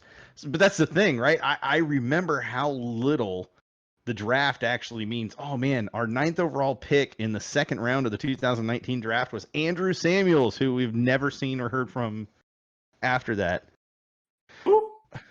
Yeah, exactly. Hassani Dotson, the 7th overall pick in the 2nd round for Minnesota, is still playing for them. Yeah, their Chase Gasper, their 15th pick in that draft, and the 7th pick, Dane St. Clair, who's their starting goalkeeper. They still do that Generation Adidas thing, right? Where they sign a contract or whatever for the 5 biggest players of that, not that draft. The 5 biggest underclassmen, yeah. And it's like, man, I'm sure like if somebody would focus on these players for these drafts, that they can potentially draft good players and develop them eventually. But in all honesty, it just shows what the more of the failures of this front office under Matt Jordan has done. Man. So I think Callow makes the point, and this has always been my point when it comes to the super draft. Look, I just read off 7 or 8 names in the first round that if I said name 7 or 8 picks from the 2019 super draft in the first round, you couldn't name even 5, let alone 2 or 3 from the first round.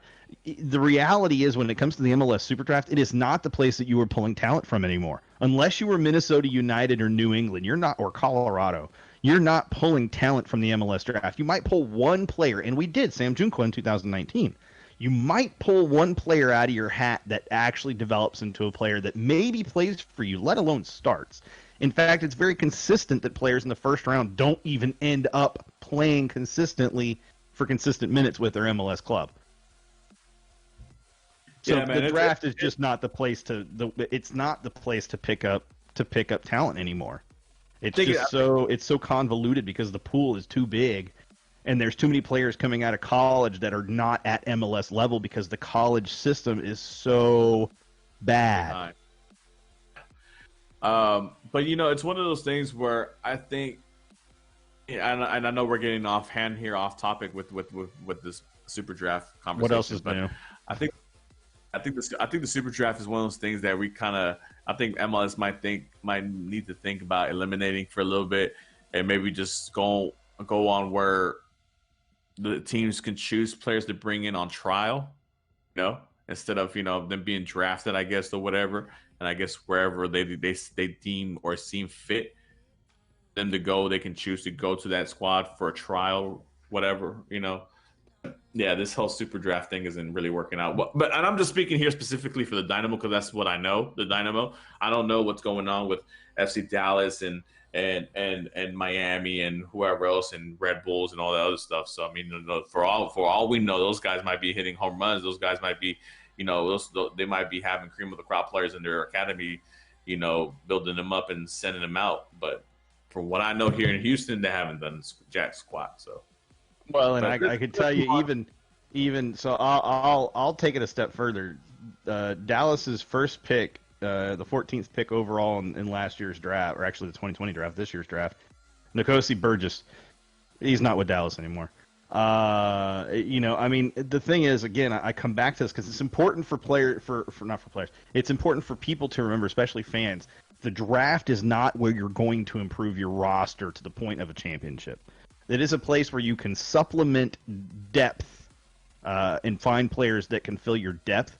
But if you are trying to play starters, and again, the teams that we've named that are teams that have struck gold in the draft, Minnesota, New England, these are not teams I want to be replicating their air quote success over, right? Like, these are not teams that I want to be focused on being just like Minnesota or New England. They're not teams that are consistently very good. I would much rather build through our academy system and build through international signings and be good in those areas and build through USL, the USL connection, or what will soon be the MLS U23 Reserve League. Yes, but that was a different regime. That was a much different regime back then. And that was also a different time back then when they drafted those players. Those were, 5 years ago, I think, for both players, or 4 years ago for both players at least. Go ahead, Mark. Well, speaking of international talent, we have a player that's come in from Argentina who hasn't played at all. That fans are kind of hyped about. You want to talk a little bit about Bahamich for a little bit before we move on to the FC recap? You're the one who's hyped about him, so why don't you talk about him, and then I'll chime in with thoughts after that. Like, it's an interesting prospect, and I think that he comes in with a lot of praise. I think he's one of those players that obviously he played in the second division in the Argentine league, so obviously there wasn't like massive amount of eyes, but there was interest in overseas, obviously in England and Italy. So there was a little bit of a battle there, where there was a little bit of time there where we thought we weren't going to sign him, because there was other clubs pushing to get that signature of his. But ultimately, we got the guy, and hopefully, it turns out to be somebody that we can rely on, and does really well for us, next season. Because obviously, I don't think he's playing the last game either. So I'm really interested. I mean, that's one of the things about season being over, that I guess now that this nightmare has finished, we can move on and have bigger, brighter dreams for the future, hopefully. And him being a part of that, it's one of the things that I'm looking forward to in 2021. Watching him play, trying to see how Tab incorporates him into the system, whether or not he's going to be a winger or a striker, or a forward or whatever. Seeing what kind of how well he builds himself up physically, because obviously in the Argentine league is a little bit more of a finesse game, even though you do have some physicality down there. But obviously in MLS it's a whole lot more physical than what it is in the Argentine league. I'm happy to see that they got the signature for the kid, and I can't wait to see what he does for us in the orange. Yeah. So I'm going to throw this out there. We just talked about recently, just literally a few minutes before this, we were talking about Matt Jordan and his lack of success in terms of signing players. And for every player that's come in with plenty of hype, Tomas, Morrow, Lassiter, Seren came in with a bunch of hype. At least Kiki came in with so much hype. I could go on and on. Lundqvist came in with plenty of hype too. Bisama came in with plenty of hype too. Players from last season and the season before that came in with plenty of hype. And even international players that were brought in, plenty of hype. Every one of them, plenty of hype. But it's I am going to reserve judgment. Exactly, and I'm going to reserve judgment until I see him play. And until I see him play consistently for the club. And the reason I say that is because we saw Lassiter, he came in plenty of hype, and he proved it right out of the gate with 2 great matches in a row. Really, I would say even 3 matches in a row. And then he's kind of tapered off. He lost his stride a little bit, and he's not that true force that he was in those first few matches. And so I'm gonna withhold my judgment on Bahamich until I see him consistently, performing. And then I'll be happy to get fully hyped behind him and promote him as the next, as the next coming of Pele, if you want, or the next coming of Ronaldinho, whatever. He can be whoever he wants to be. He can, or Ladero for that matter. I don't care who you want to compare him to. You can be whoever. But until I see it, I'm gonna withhold judgment.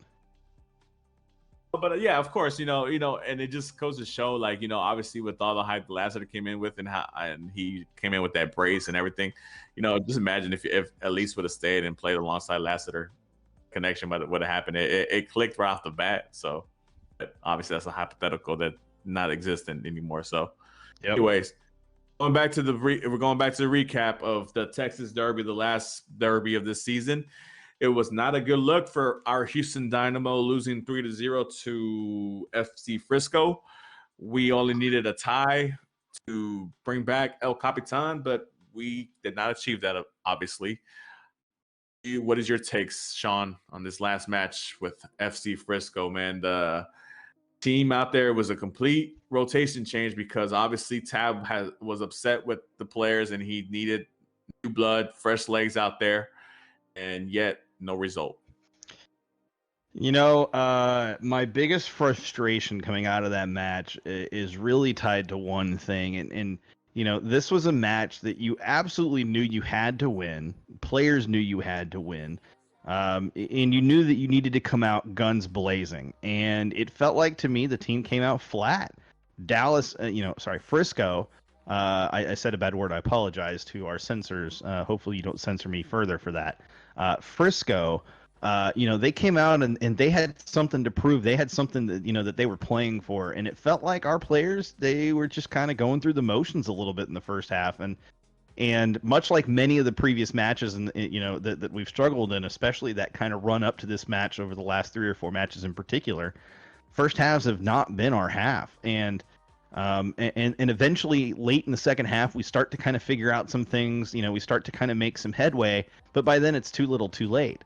And I wonder if some of that is maybe because of the reaction from other teams going, well, we're far enough ahead that we can kind of put our take our foot off the gas. But man, it is a struggle in watching this team when I don't see personally the effort that I expect out of players, especially in the Derby. I get it that a lot of these players, in fact, all these players have no connection to the Derby. They don't understand the rivalry with Frisco necessarily. Even though there's added pressure from a fan perspective, there's no real fans there at the match anyways. I mean, we're talking less than 1,000. And this is Frisco anyway, so do they even really have fans if we're being honest?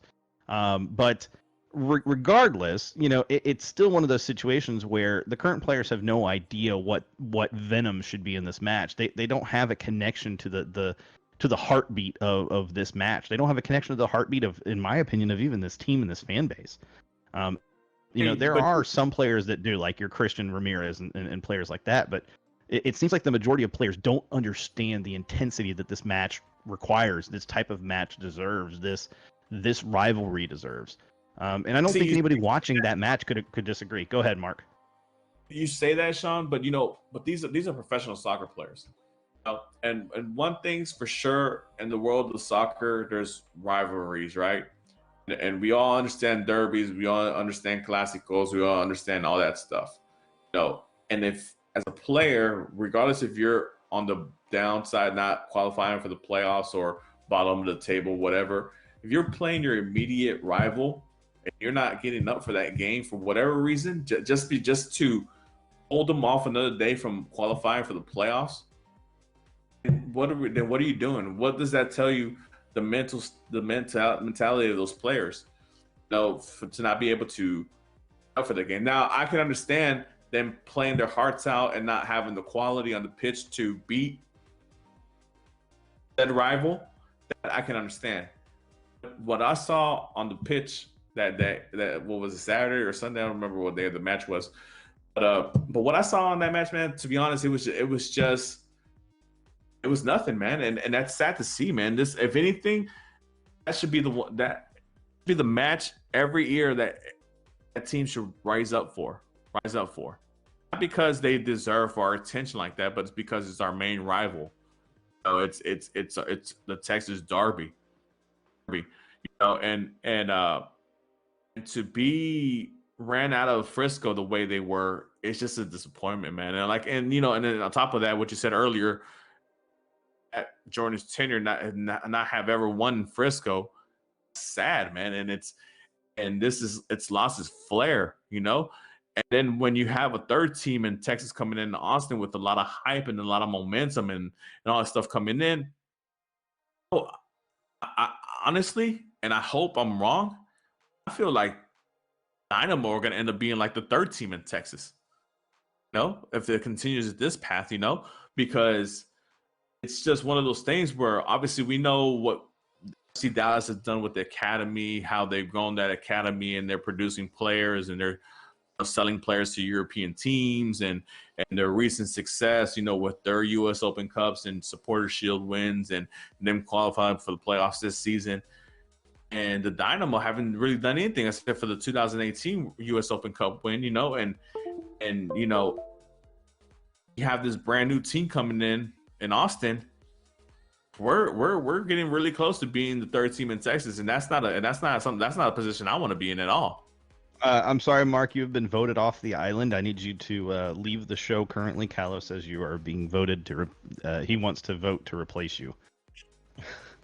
Yeah, but look, and I hate speaking the way I am, man. And Callow, I understand where he's coming from, and it sucks. It's one of, and trust me, I'm always gonna stand for the Dynamo regardless of what happens. They're my squad. This is my hometown team, and this is the team I decide to support, and this is the team that I've decided to take time out of my personal time to come on and do a show alongside with you and Nestor, on the free. Yeah. This is how much passion I have for this club that I'm willing to take time from all my other responsibilities and stuff to do. And I'm going to add to it, even if I give a pass to the attack because they created chances and they just weren't able to finish them, even if I give a pass to the attack because at least they were trying, the defense, there's no excuse. The way those defenders played, there's just no excuse. I mean, that first goal, you had two players that literally just turned and let the ball kind of drive by them. I mean, yes, it was a good shot, but it wasn't that good of a shot. You put your body on the line. And you, like you said, if you can't get up for this kind of a match, for this kind of a history, then why are you even here? And I've said it before. Look, if a player can't find the heart and the passion to put into a match that's a derby match, they know it's a derby match. There's nowhere in the world when it comes to global football that you don't understand what a derby match is. And for them not to put anything into it and to give up they literally capitulated. They flat out rolled over on their backs and said, go at it because we're done. And I made this joke earlier this week and I'm going to make it again. Our defense right now is leakier than a burst pipe in a Flex Seal commercial before the Flex Seal's applied.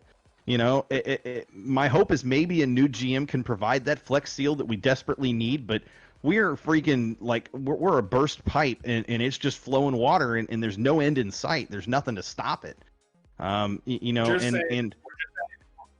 Just saying is we have a ticket on Titanic now. It kind of feels like it a little bit. I will say this though.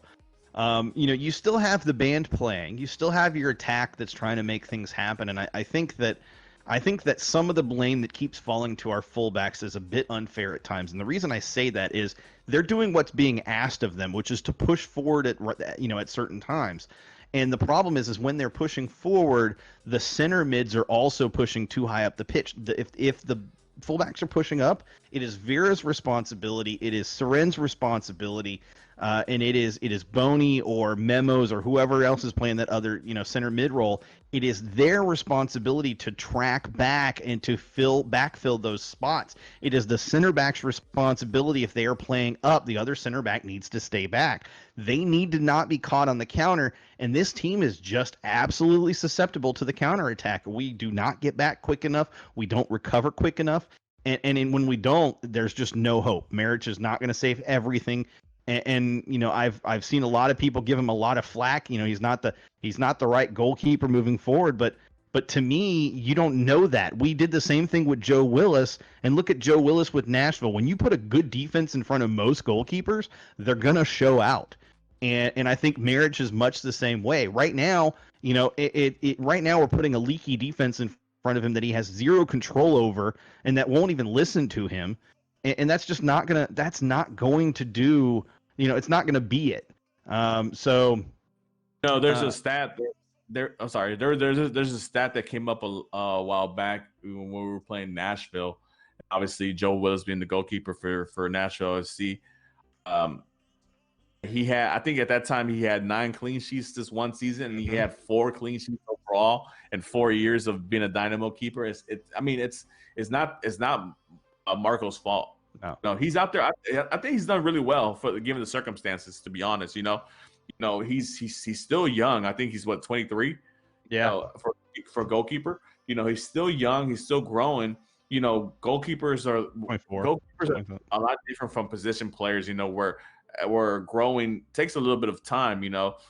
And I think he's done really well his first season with the Dynamo. It's just there's so much you can do with the leaky defense, like the way we have, like you said so yourself, Sean. I mean, they get crossed up. They cross themselves up to where they allow holes to opposing attacking players to come in and shoot the ball with nobody in sight.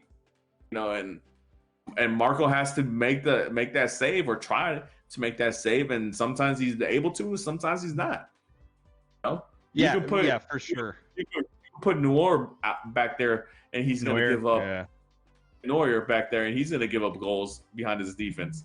I actually said I made the same comparison after the Frisco match. I said, it doesn't matter if Neuer was back there; he's still going to give up a lot of those same goals, and that's the frustration. And again, this has been a theme of the Matt Jordan era. We're going to have leaky defenses. There's not a defense that we've had that's been strong enough to prevent us being outscored by our opponents season over season. And now some people will say, when Matt Jordan came in here, he was given the express, focusing on making an entertaining attack, because up until Dom left, we were very much a stout defense. We were honestly a stout defensive team that would look to counter and hit at just the right moments with Dominic Kinnear. We were going to have, opportunities to get those winning goals late in matches, or if we got a lead, we were going to hold the hell onto that lead with everything we had, and every player was going to give everything. Now we've kind of flipped that script, and we have an attack that should be prolific, but our defense is so leaky that by the time they get to the point where they're starting to click in a match, it's much too late. It's too little too late. And so again, I just fall on the defense and say, a lot of this comes from Matt Jordan, but a lot of it also comes from ownership kind of dictating what they want. They want to spend money on the attack, and they want that to be the most expensive part of the team. I will say they said bring in Kiki. He was supposed to be the fix for that. He was supposed to be the flex seal for this season. And to be fair, he has been nothing but a disappointment for me. And I think he's actually a good player. I think he's just in a situation where he's uncomfortable. He's not settled in. That partnership between Kiki and Minor should have been great. But in my opinion, you look at how he's playing next to Minor, and it's Minor is constantly telling him it's your fault.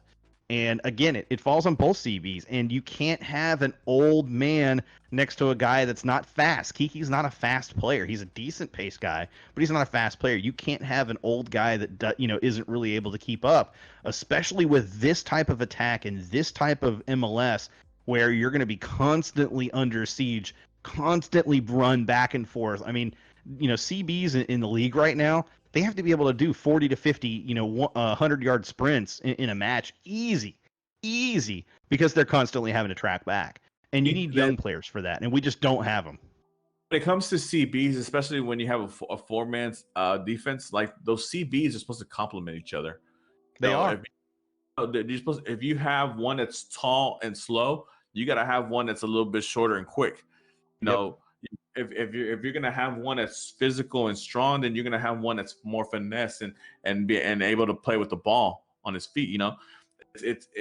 And that's the thing. But I'm saying with this whole carousel of center backs that we've had under the Matt Jordan regime, we'll go and sign that one center back, which like Raul Rodriguez, Kiki at this point, obviously, and we'll be like, oh man, we got our anchor of the squad, but we forget to sign his partner.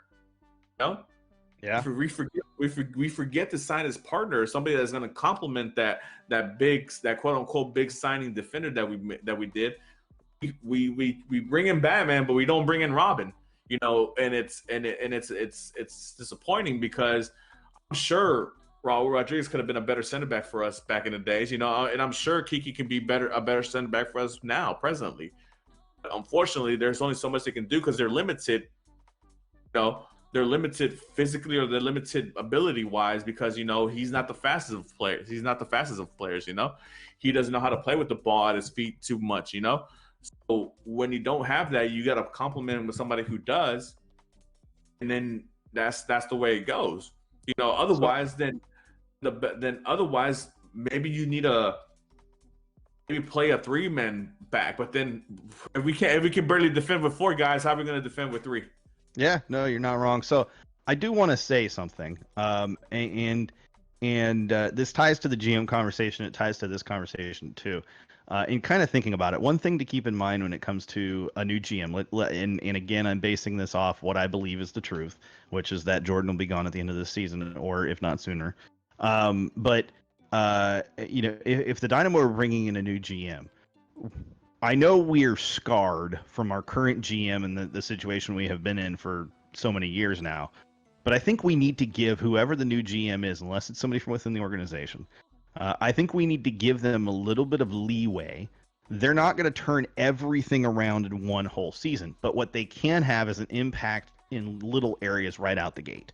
They can help Tab form that center back pairing. They can help Tab form, the proper back line that actually is MLS ready. They can help Tab find the right DM. And look, I like Vera, but I'm not sure he's the DM that we actually need. Yes, he can be physical, but is he physical enough for MLS's counterattack where he needs to completely kill the counter? And I think he's shown he can, but not consistently, and that's my concern. And he also puts himself into bad situations because he doesn't have the right partner next to him, but I digress. That's neither here nor there. But my point is, when it comes to the new GM, if we get a new GM, it is very much important that we don't set unrealistic expectations for both the players that they bring in and also for the team that first season. That's not to say that the team can't go far, that they couldn't make it to MLS Cup, or that they couldn't be one of the top teams in MLS, or win US Open Cup in the first season that the new GM is here. But it is to say that we need to give them a little bit of leeway and let them make some moves, because you don't turn everything around in one season. You start to make that turn. You find places that you can have an impact, but not the whole team. Nobody has completely turned an entire team around and suddenly made everything better. That's not how it works in MLS. But that doesn't mean you can't make small changes and have those small changes impact enough of the entire roster that you begin to find more success. Are you happy with the wide backs, Lundy and Bizama, and with Valentin rotating? I'm not happy with Bisama Valentin rotation, and that's because I think there's better right back options out there. I'm fine with Lundqvist and Junqua. I think Junqua can, because he's versatile, he makes the perfect backup for Lundqvist. But I think on the right side, I struggle with Bisama being good enough. In the attack, at times, he can be decent. But on the defensive side, when he's expected to be that third center back, basically, he is not that. I've seen multiple times where he's been beat by guys out wide. He's just not able to figure that out. And frankly, to me, the perfect example was the cross that came in from Frisco, where the ball went out wide and Bisama was just slow to get out there. He was in the box and was trying to cover nobody. And then when he realized the ball was out there, by the time he got out there, that cross had already left the player's foot, and he had no chance to stop the cross. If you get out there quick, if you put that extra effort in, you're going to block that cross, or at least make that cross go to a different place on the field. And Barrios is not going to be able to, a 4'8" guy is not going to be able to head the ball to the other side of the goal for an easy tap in for a Frisco player. So go ahead.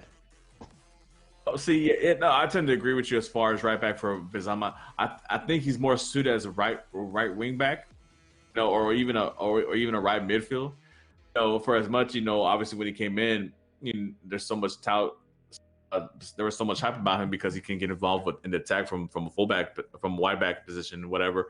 And that's great and all, but the thing is, when you move up like that and you get involved with the attack like that, especially as deep in the attack as he goes, because we see him up there, and the box and all that stuff, and crossing from the other side of the box and all that stuff. But when you do that, you got to be able to come back. Yeah, need it. Completely agree. So guys in chat, let me ask you a question. If there's one position, if you can only come in and change one position on the team, what position are you focusing on? And that's going to be kind of our closing question. We're still going to continue. Obviously, we got 8 minutes, but I wanted to ask you guys and let you guys give your thoughts. What the position is that you're focusing on? Agree with Bob, man. I mean, to be fair, that's a good response, right? It's both of the Callo and Callo makes a good point. Sergio makes the same point. Oh, yeah. Like, if you're gonna ask me if I'm gonna focus on one position to address, that's the only position I can make. Yeah. That's the only change I can. Yeah, it would have to be center back, man. Whether I'm getting somebody who I know is strong enough to anchor that back four, or whether I'm getting the perfect complement piece to Kiki. All right. Definitely has to be center back. It definitely has to be center back because like I said, the attacking portion of our team, even though it hasn't shown as of late, is a lot further ahead than our defense, right? We can agree to that, right? Um, but the center back situation has to be dealt with, man. It has to be dealt with whether we're gonna get a brand new anchor for our back four, or we're gonna find that complementary piece for Kiki. Because if we're invested in Kiki, then that's cool, but we need to be invested in his partner as well to make sure that that they complement each other and build that formidable partnership that's needed to be a good defense. Great Kala defense. says CB and then SG. Ban them all. And Sergio replies, SG is best position. Join the Surge. Shout out real quick to the Surge. You can join the Surge at wearethesurge.com. That's right, we are thesurge.com. Yeah, shameless promo for them. What about you, Sean? What position are you? If there's only one spot you can. I struggle with the answer to that question because there's not just one position that we need to change. But if I'm coming in and I can only address one position, and this is going to throw some people off that I would say this, my position to change is striker. Because if you score frequently, early, and quickly, it doesn't matter how leaky your damn defense is, you're going to outscore the competition. We have the other players to do it. We just need that striker to finish those damn chances that they keep getting in front of goal, like, I don't know, a PK, and follow the damn PK to score it. Opportunities are there. Go ahead. We're bringing in Zlatan? Oh, hell no. And look, I love Zlatan. I love Zlatan just because he's Zlatan. Like, there's no question that he is that type of player. But I also think that Zlatan would absolutely wilt in the Houston humidity, without a doubt. I'm a huge Zlatan fan because I'm a Milan fan too. So he's doing really well for us right now, and I would be happy to see him in Houston Dynamo orange. I'm sure he would be, but he would only play 1 month out of the season because the rest of it he would say too hot for Zlatan. It's all good because he would make it up the next 5 months. Go ahead. No, I understand the position you went with the striker because obviously if you're scoring goals, you're putting yourself in the position to win. So obviously if you have a constant goal scorer who's scoring the goal multiple times, let's not kid ourselves.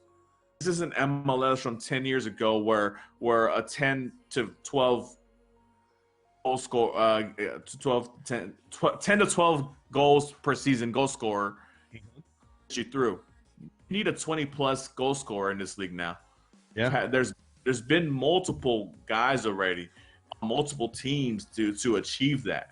The fact that the Dynamo have yet to produce one, I know Model came real close that one season, but be on a constant tear, air in, ear out, scoring goals in bunches.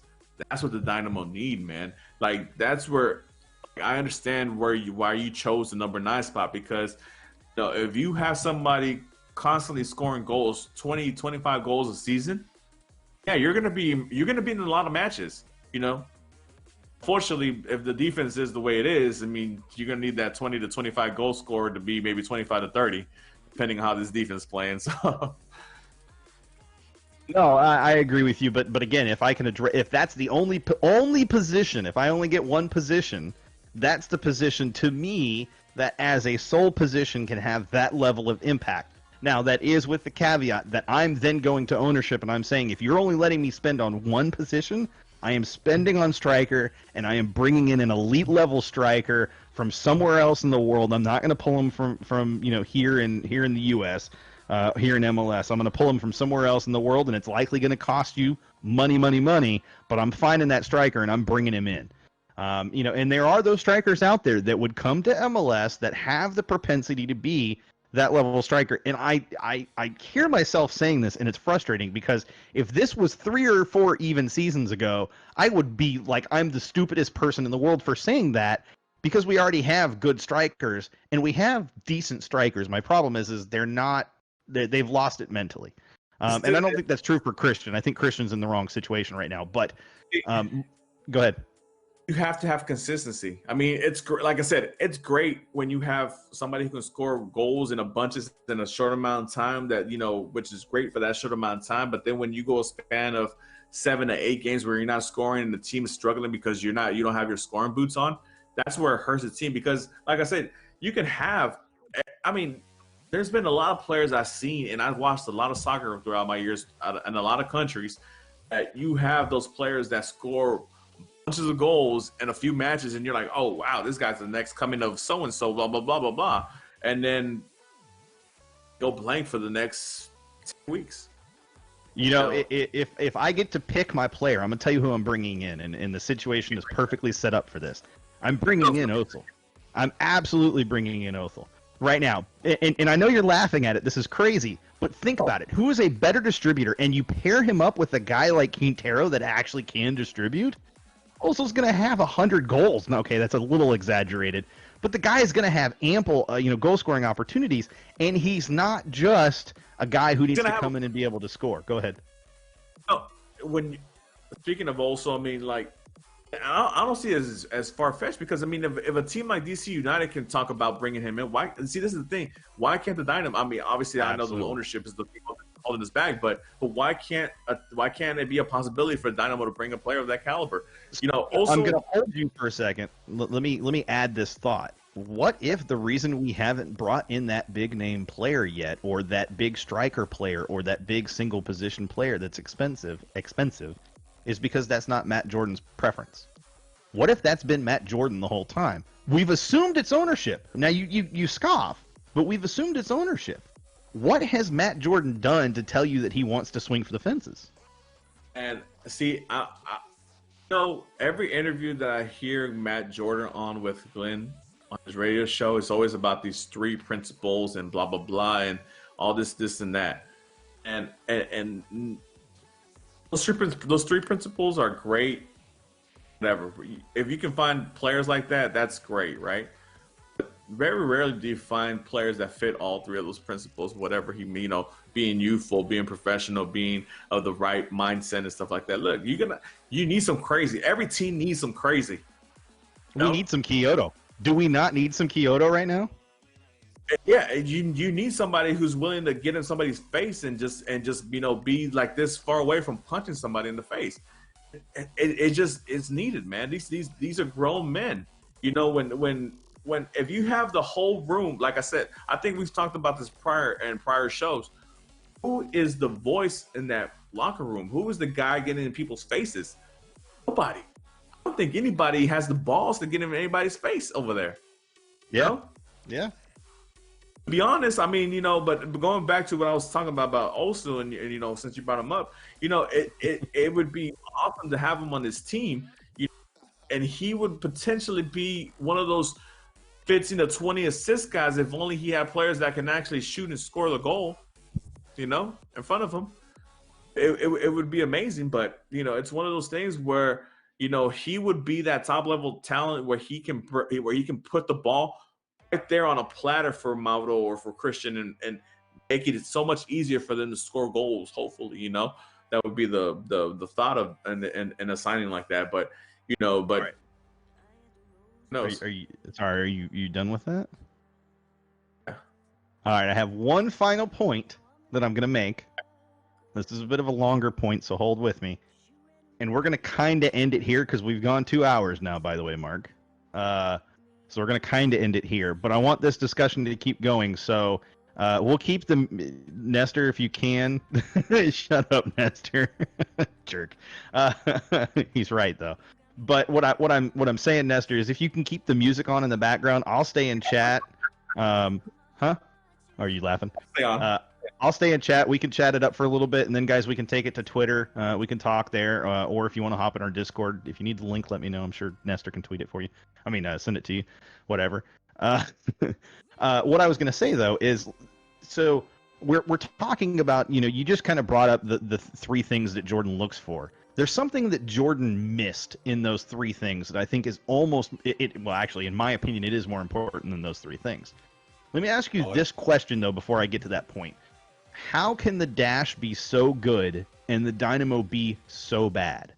The Dash went from a mediocre team in NWSL just this previous season before this current kind of COVID season, and they didn't make playoffs that year.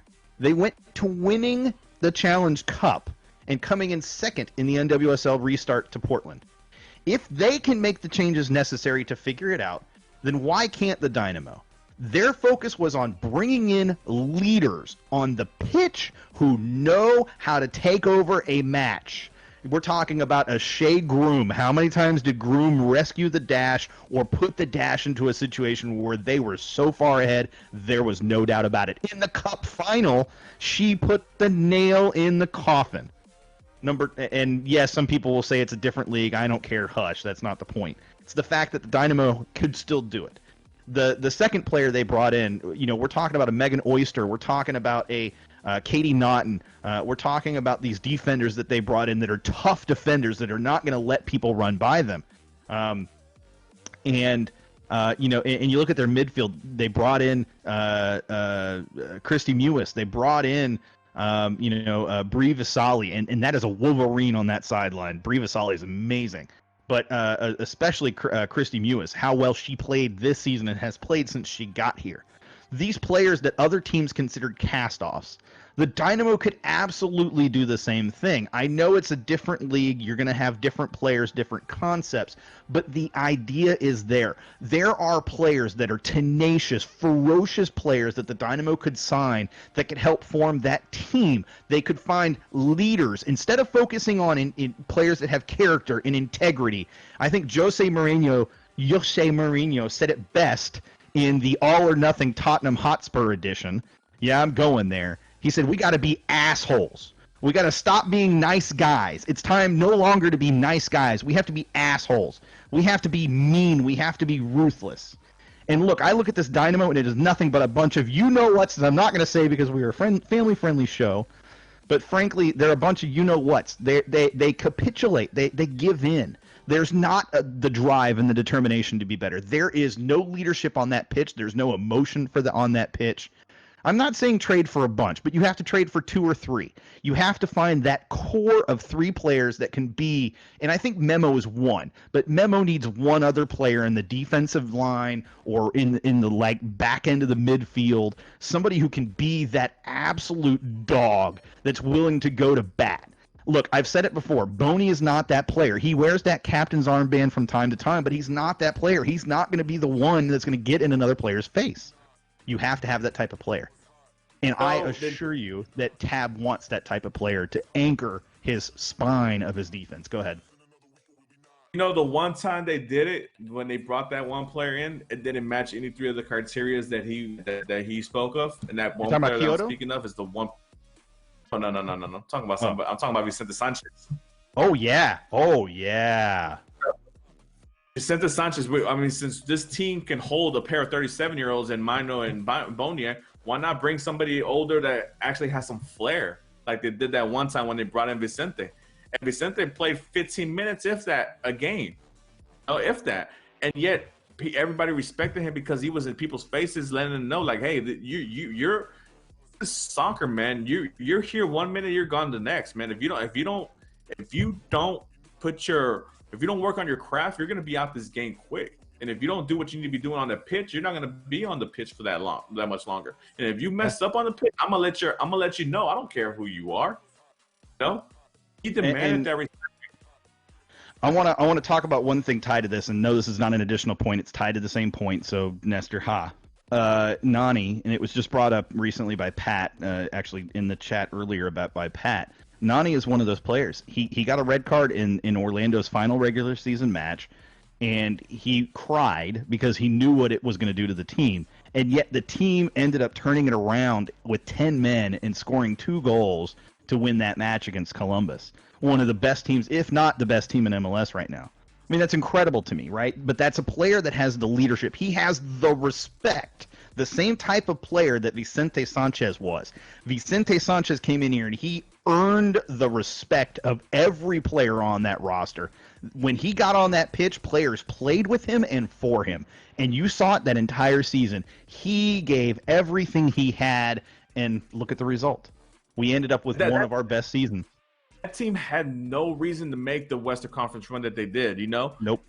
And that's why they got beat the way they got beat in that conference final against Seattle. But for that team to make it as far as they did because of the motivation and the determination of one player who was 37 at the time, but still had the balls of a 27-year-old and the fury of a 27-year-old out there trying to make it, had that same mentality of still of like, look, I'm still trying to make it in this game.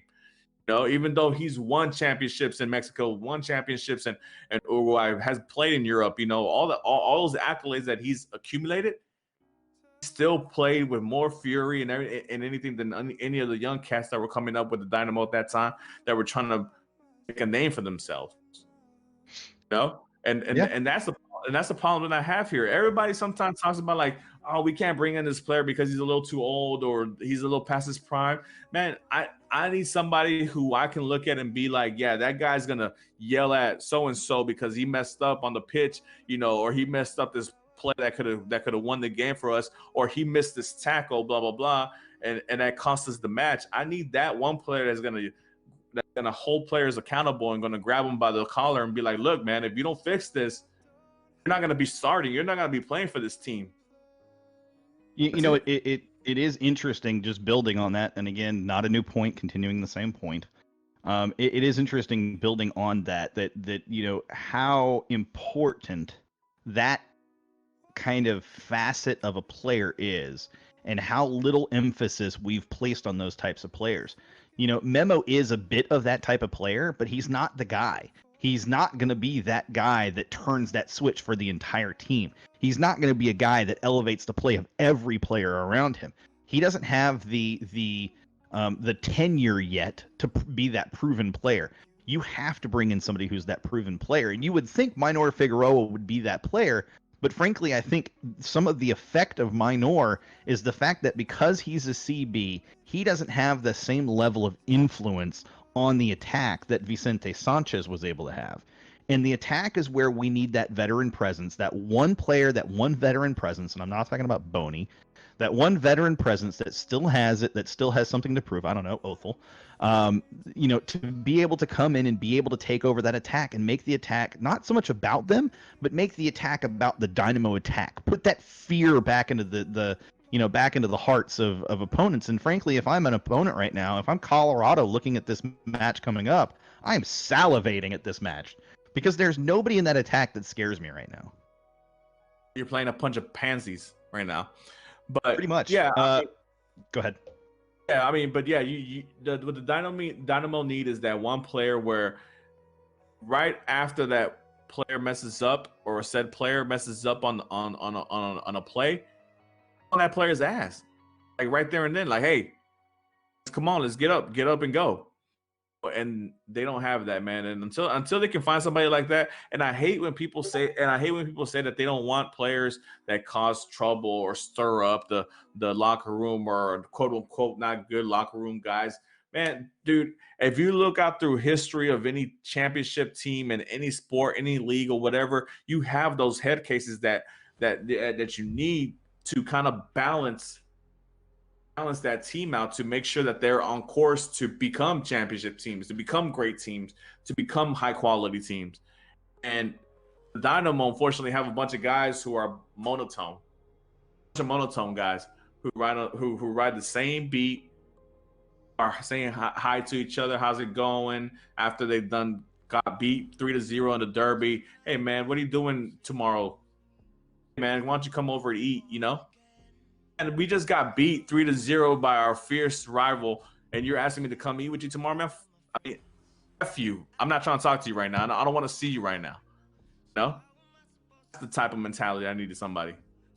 For sure, for sure. No, agreed with you 100%. Well, I said we would end around 9 o'clock. I guess technically this is around 9 o'clock. We have finished that point, so I'm gonna end it here. But like I said, what we're gonna do is we're gonna have music playing for the next 10 to 15 minutes. We're gonna go ahead and close the show here, but we're gonna keep chat open. So if you guys want to keep chatting away, we'll be on for about another 10, 15 minutes on there. At least I will be. Mark may hop off. He's got.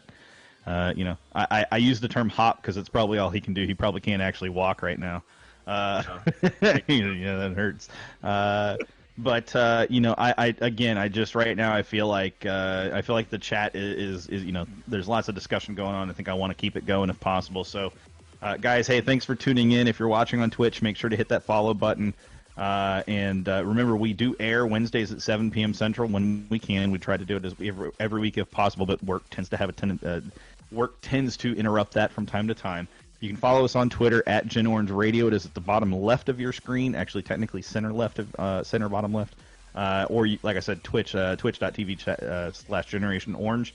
We are going to attempt to upload a recorded version of this show and put it up on YouTube tomorrow or later this week. So watch for that as well. We're going to continue putting some topics for discussion on Twitter out there for the rest of this week. But guys, make sure you hit us up on Twitter. I'm sure you guys have plenty more to say, and it seems like, frankly, we all do. So, Mark, thanks again, man. Good stuff. What are you gonna say?